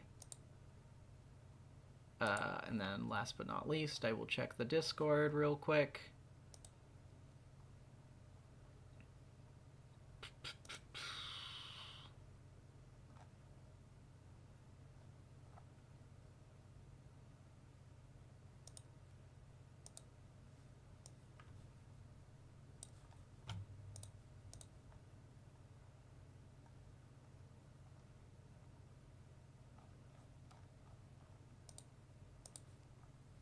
Okay, I think that should be everything. Alright. Okay, so let me drag this over here and get to what some of you guys have been saying after I read this from Seditious with the $9. While Rika and Satoko may die, Keiichi's dad yet lives. Furudad theory will continue, but it's gonna take a bit longer to get ready. I await your speculations, my goat. I believe in you. I believe in your ability. Furudad lives on in all of our hearts. Tomie003, Nezumi, I need to ask, what are your thoughts on Mion? It doesn't have to be the last half of the chapter, but more on the first half. I will tell you very briefly what I think of Mion, and it pertains to the whole series, but I won't be spoiling anything about that series. Hell, why don't I go ahead and tell you about Shion, too, on that note. The Sonozaki twins are my favorite characters in the entirety of Higurashi. Point blank, the end. Like, Rika is the one that I relate to the most and, like, have, like, more of an attachment to in that way of, like, oh, she's just like me for real. But, like, yeah, the twins are my favorite characters. They're the ones that I think are the most interesting. They have the most, like, compelling arc to me in terms of, like, their overall characters and backgrounds and stuff. And, yeah, I can't wait until we get further into the series so we can have some more time with them, because yeah, that's all I can say. But they're fucking awesome. I love them. They're really, really good. Very, very good characters. Okay, anywho. Let me scroll up so I can start reading some of what you guys were saying while I was getting art up.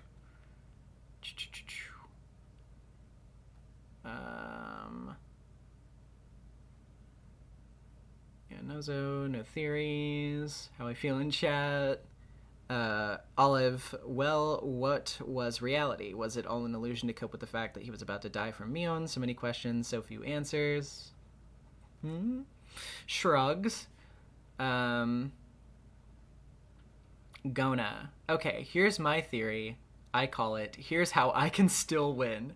I still believe Mion is actually Shion when she talks about a demon taking over Mion. Shion is referring to herself. She is apologizing for taking her sister's identity. The doll incident is the reason Mion started pretending to be Shion to get Keiichi to see her as a girl, which gave Shion the idea for her plan. Also, I don't believe the reason for the killing. The villagers were discriminated against and falsely accused of being demons.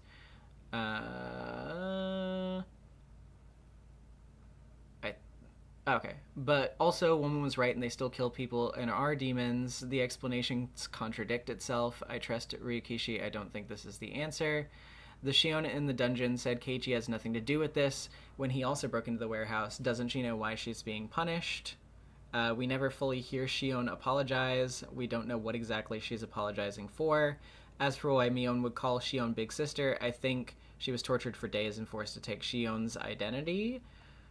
Shion killed Rika, Satoko, and the mayor because she believes they're responsible for the past murders, and as revenge for Satoshi. Oh, okay. Mion died trying to escape. Shion stabbed Keiichi and fell from the balcony. I have no idea what happened in the hospital. And yes, I am copying okay. I'm really, really proud of my theory. I will keep defending until the end. Well, I mean, you come up with some interesting thoughts, for sure. I can speak neither to the negative or the positive about them, obviously. But I think that there's definitely things here where, like, I could definitely see it. There are some things that are maybe, like, a little on the weaker end that obviously, you know, probably won't be able to speculate further about until we get more information. But interesting thoughts, though. I think the one that bothers me the most would be the explanation for the big sis thing. I think that's maybe stretching it a little bit. I'm not sure. Like, that would be my impression of it coming from an outsider's perspective, at least. But you know, take my word with a grain of salt. I may be trying to trick you, which I have in the past done on purpose. So, you know. Anywho,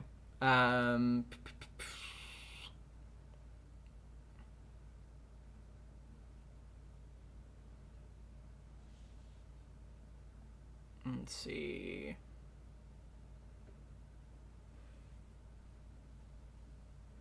Grifter's Bones. Okay, so this confirms something for me. In the first chapter, I was unsure if Keiichi could be hallucinating anything, but the events here lead me to say that there is definitely some mental fuckery going on. Tomitake was definitely having some weird shit going on before he died, so Shion and Keiichi's deaths line up with what happened there. Okay, fair enough. I mean, yeah, that last scene is very, like, hits you over the head with the sort of, like, ludicrousness of it, because there are so many reasons why you're like, okay, like, how could this reasonably be happening, you know? But, again, I shall say no more. But that's definitely the impression that, like, having gone through this blind with a roommate who had never read this before several months ago, that was definitely the impression he had too. That was, like, his instant thought was, like, this scene is, like, not happening. Oh, EB posted something in the Discord. Let me pull that up real quick so I don't forget it. Okay, there we go.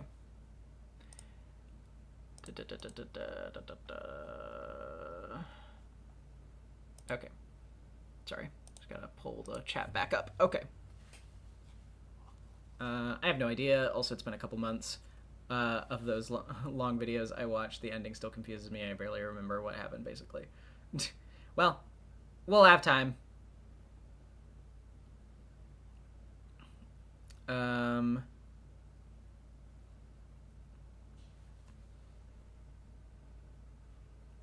Let's see. Autistic Frog, I gotta scroll up and find your first message. Why is this window lagging so much? It usually does not do this. I had an idea about Tomitake's death. What if he was in a failed hanging attempt? The reason it's been assumed he clawed his own throat out is because he had his own skin cells under his nails. So this idea could explain that, and then someone else clawed out his throat. We already know that Tomitake was in a physical altercation, so this probably happened during that, but wouldn't there be evidence of a failed hanging on Tomitake's neck? Well, to that I say police incompetence, and maybe the, you know, clawed out state of his throat obscured the bruising a little. As for what happened to Keiichi in the first arc, IDK, man. Fair enough. Heather in the chat, I really enjoyed this one a lot. I love the horror elements a lot, but I gotta stew on it more later, I think. That is totally fair. There is a lot to digest in this one, especially toward the back part of this. Like, a lot of the lore stuff there especially is like, okay, that's a lot. But it's very, very interesting. It's a lot of fun stuff to chew on. Well, maybe fun isn't the right word, but you know what I mean.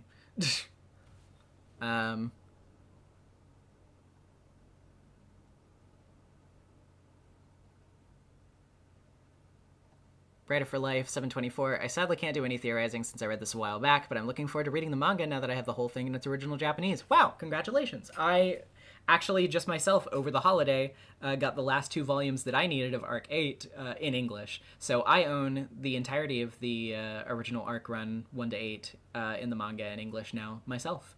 So that's really cool. I do want to get the single volume for Higurashi as well. I also have that one extra bonus arc, the Beyond Midnight arc from the manga, which is also really fucking good. If you are somebody who has read all of Higurashi but you have not read the Beyond Midnight arc, I highly, highly recommend it. It's really fucking awesome. Anyway, especially if you like Mion, I would definitely recommend that. Anyway.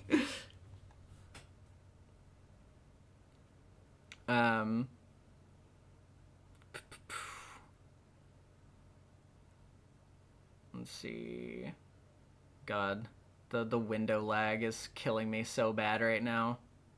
Olive Clovers. I think this might be a timeline splitting thing, each ending with Keiichi dying in one way or another at the hands of the club members. This was just an illusion created to cope with the fact... Scroll down. No! My chat window literally crashed. Hold on. Let me see if I can scroll up.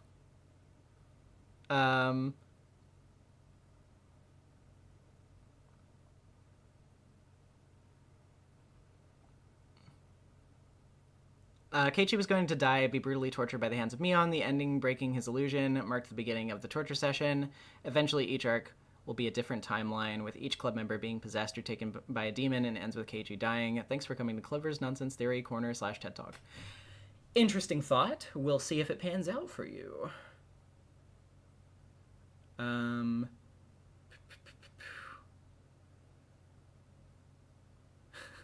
Hospitals continue to be sus. First an injection for a cold, now ghosts. Someone get Nanjo in here. He may be Nanjo, but he was an okay doctor. Who is this Nanjo you're speaking of? I'm not sure. Actually, just because, obviously, it's not an Umineko spoiler to say Nanjo is a character who exists. If any of you who watched the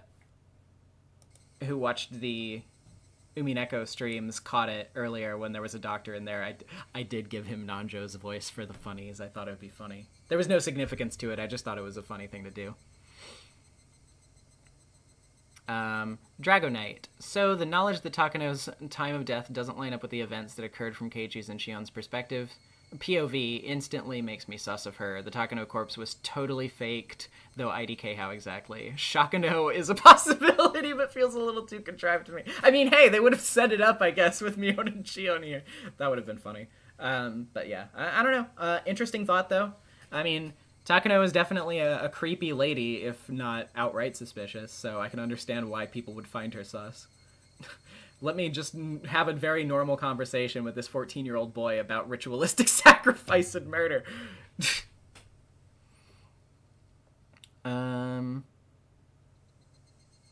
Grifter's Bones. I am unsure how many facts we are told in this chapter will continue to be relevant. With that being said, Takano dying a day before the Watanagashi is incredibly suspicious. So many people saw her on the night of Watanagashi, like Tomitake, the comparatively normal guy, saw her both times. Something is happening with her and her death. Who the fuck strangled her? Did they burn her to hide the identity or something? The other person, Mion, was acting very out of character, but maybe that has something to do with perception. Still, it seemed that Tomitake didn't... Oh no, I think I caught up to you. Yeah, I think I'm waiting on you. Oh no. Sorry. I shouldn't have started reading your messages before you finished. I didn't realize if you were done yet.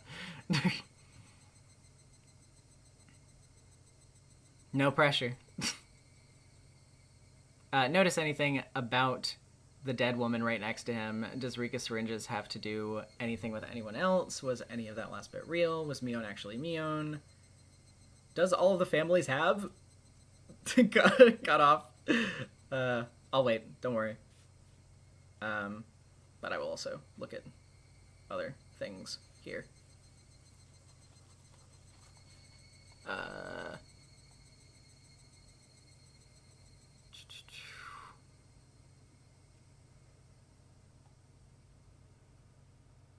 How much side content does Higurashi have? A lot. A lot. Murder mazes under the houses. What the fuck is this shit? Is this just some blonde woman power that I'm unaware of? It might be.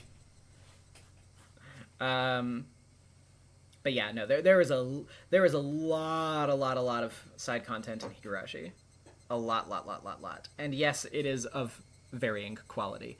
If you are somebody who has read all of the Higurashi series and you're, not in danger of being spoiled on the main plot, my friend Bess on YouTube, who I've talked about her videos about Higurashi a couple of times, has a really good video going into all of the side content for Higurashi. It's called A Guide to Higurashi's Bonus Arcs. So if you're a Higurashi head and you're curious about which ones are good and which ones are not really worth seeking out, then you should watch that video, because it'll give you a pretty good idea of what things to look out for.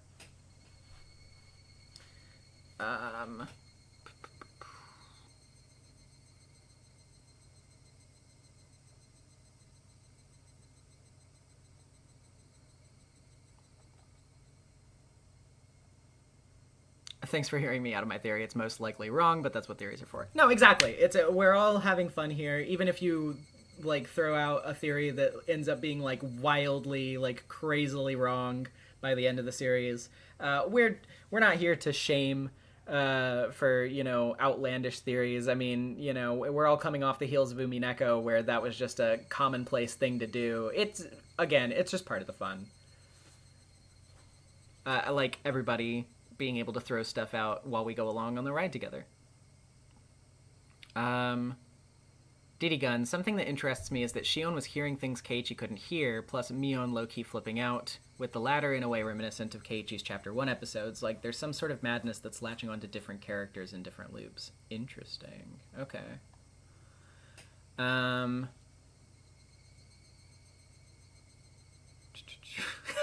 Indigo, the reason why Mion came back even though she should be dead is because Oishi gave Keiichi the special porn that summons a ghost to kill you.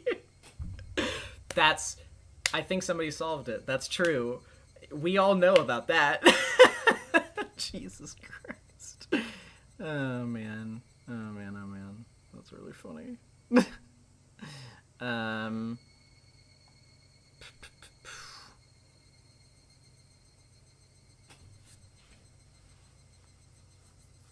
Let's see. Gona, I've got a better explanation for Mion calling Shion Big Sister thing. What if they swapped places when they were younger? Maybe Shion was originally the heir and called Mion... where's your next message? Called Mion, however her younger sister was considered better than her, and the family decided to swap them. Would make sense with the whole better hand talk Mion mentioned. That is a really interesting theory, actually. I like that revision. I think that it is admirable that you were able to get that one on your feet.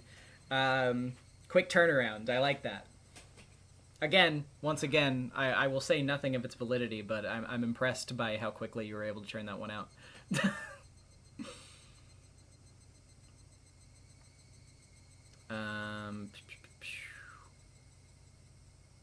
Didigun, Chapter 1, Mion did not demonstrate the capacity for this level of cruelty towards her clubmates. I could be convinced that she had some level of involvement in previous conspiracies or crimes, but not murder. Then you know exactly how Keiichi was feeling at the end of this chapter.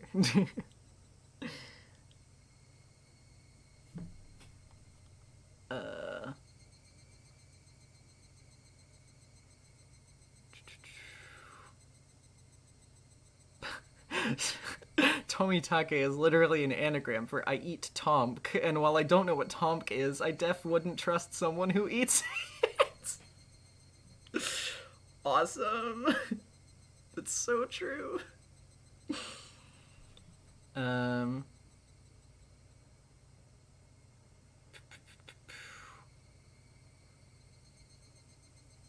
Admittedly, she did want to kill Oishi once she saw how he was influencing Keiichi, but I don't think that she could have. I mean, yeah, there are many situations in which you would look at a guy and be like, man, I wish I could kill that guy, but, you're not actually going to do it. But, yeah, I understand what you mean.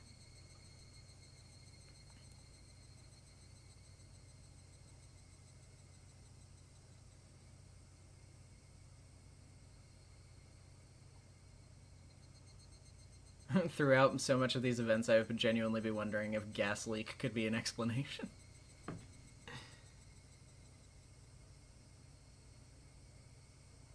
Tomitake is totally trustworthy, and I love that guy. I hope he survives next chapter. Okay, but what you guys are failing to consider is that none of you have given me the funny coma theory again. The funny cartoon coma theory.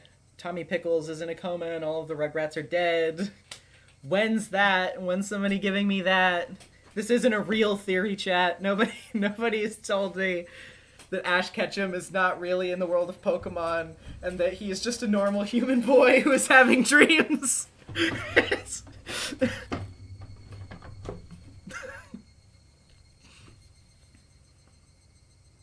Aren't we too far into the story for that? We're never too far in the story for that.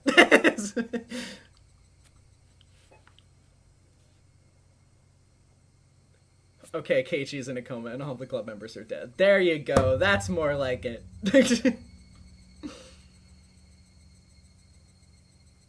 Okay. All right. I think that's enough theory time. Very good and interesting thoughts here. Good stuff. Atropos with the $5. Oishi gave Keiichi the porn that kills you instantly. This is so sad. That's true. He's a monster and he has to be caught. But it would have to be really good if it killed you instantly, though, right? Okay. Anyway, never mind. I'm gonna find the fan art tab now. Ha-cha-cha. Okay. First, we are going to start off with this from Unglued, that is spelled with a 9, not a G, on Twitter. First time submitting art for stream as a token of my endless gratitude for allowing me to experience Umineko and Higurashi, 2 rabid friends, and a lovely girl called Maria, or whatever. yeah, you know, whatever. Oh, okay, I know, I misread that. Or what she might have been like, if only, haha. That was better. That's really cute. This art style is really, really good. Mario. And also some more from the same artist. This ho ho ho, looks like we've been found out. Nipa, kill them! Frudad assemble combat formation. I'm not the most experienced in digital art, so I've got a lot of growing to do, and even shitposts are good practice, so expect a lot of that. Here's last minute contribution to Furudad. Turns out Oyashiro Sama has nothing to do with Tomitake and Takano's nosy ass. Also, the chopper meme.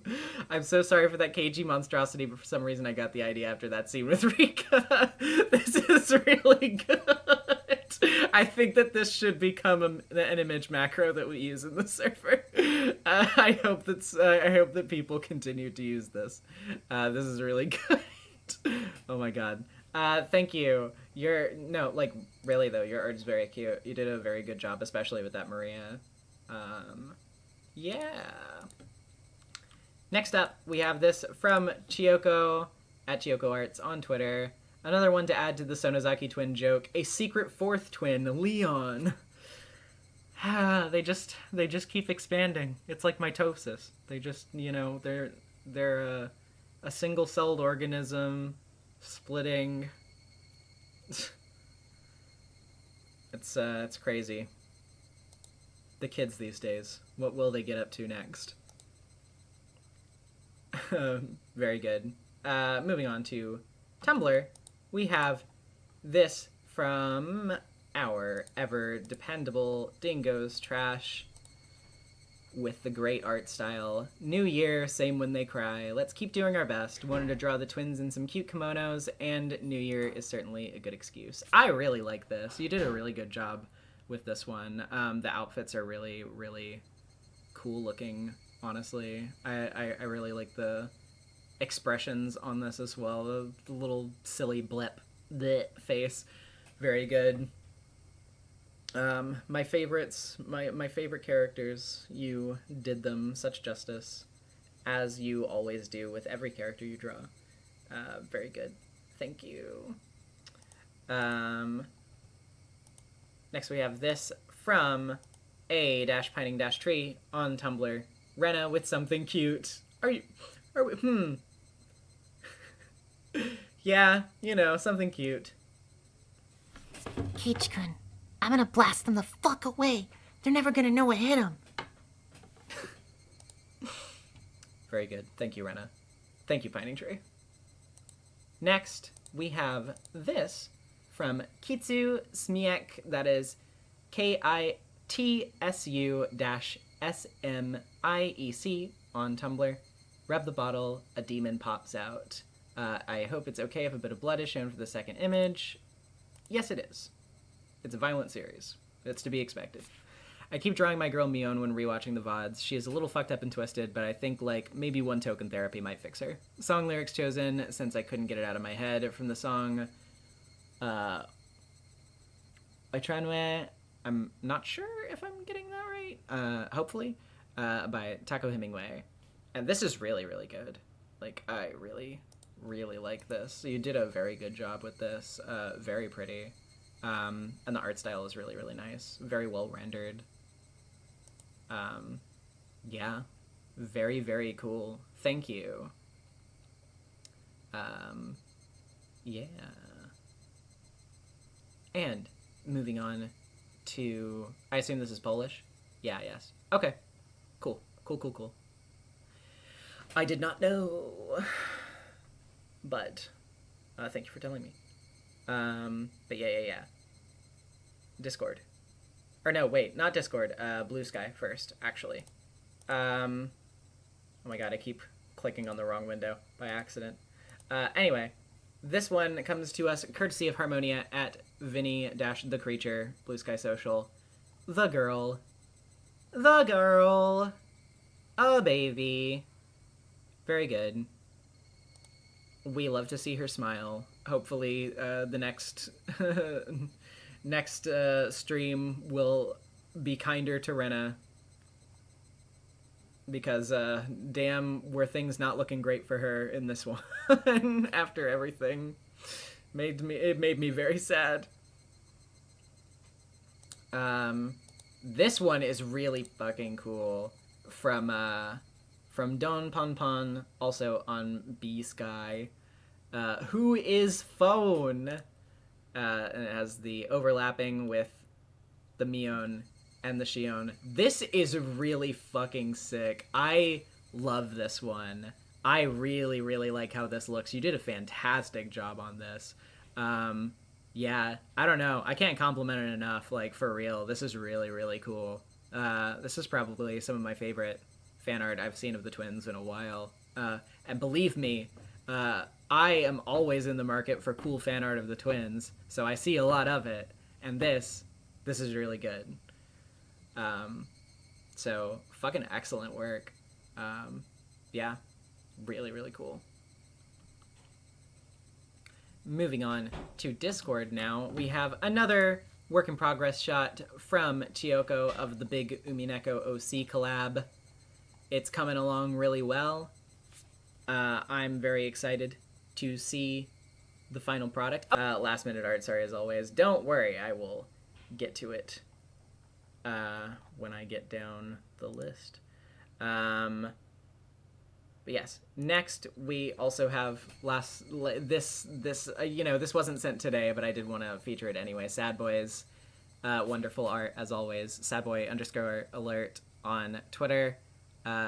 Thank you, Marcy, for a great year. Thank you. This is really sweet. I like this a lot. This is really, really good. I like, your art is always so good, and I just wanted to feature it, even if it wasn't necessarily made for the Higurashi stream, just because I like it. So there you go. Thank you.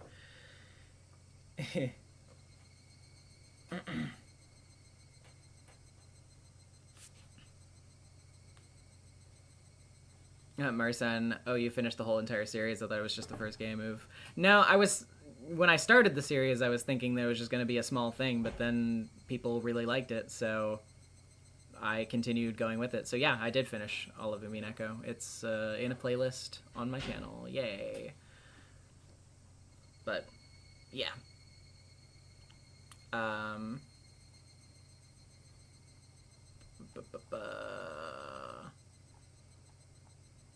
We have this from Evie Curry.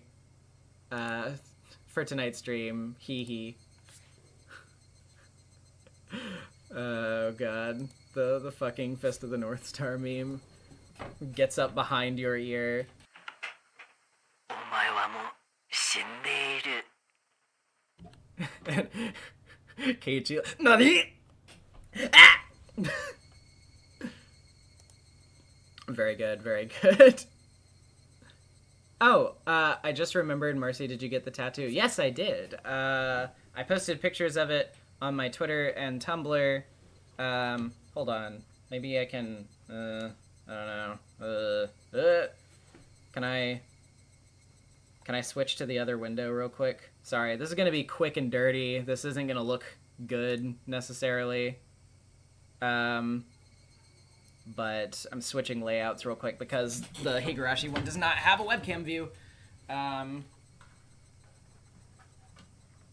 me see if I can get the webcam on.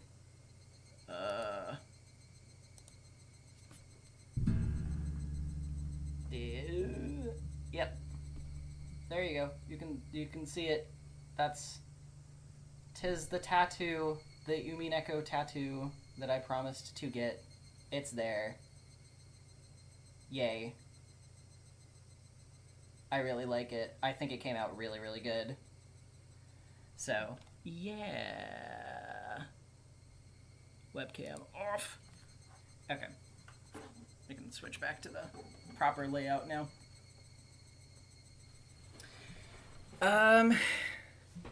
Yeah. And now, last but not least, from Dav, Detective Rena. I love Rena Ryugu. She is so damn smart. She gets her Sherlock Holmes moment today. Sort of scuffed it, but IDK, I was in a rush. Very, very good. I think that Brenna needs to be given a million props for how smart she is. That's one of the little things about Higurashi's characterization that I think is so good and, like, so underappreciated when, you know, the topic of, like, the anime and stuff comes up, which skims over a lot of, like, core characterizing scenes. Because, like, you know, people just, you know, if they've only seen, like, GIFs of the anime or whatever, they're like, oh, Rena is, like, you know, she's that crazy girl with the hatchet or whatever, right? Like, yeah, there's so much more going on with Rena, and Rena is really fucking intelligent, not a ditz, as you may suspect from what she looks like on the outside at all. Yeah, very, very good scenes with her just, like, completely unraveling the whole sequence of events there in the mansion. That was really good. Or the manor, rather. I mean, I guess, I don't know, whatever. You get what I mean. But yeah, very, very good art, everybody. I will go back through it one more time to show all of the wonderful art that was sent. Yay. So, yeah, a good stream, everybody. Let me look at the calendar real quick.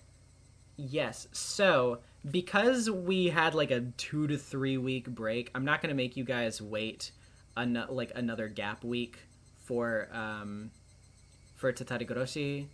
So I am going to pick up with Arc 3 on the 10th next week. We have the Eden's Garden stream on the 7th. And we will have the Umineko anniversary stream on the 11th. So technically there will be 3 streams next week. So forgive me if I need a little bit of time. After that, I'll probably slow down just a bit. But yeah. Anywho, I've had a great time. And we will be getting 2 more Higurashi next week. So yeah, I don't think there's anything else to say.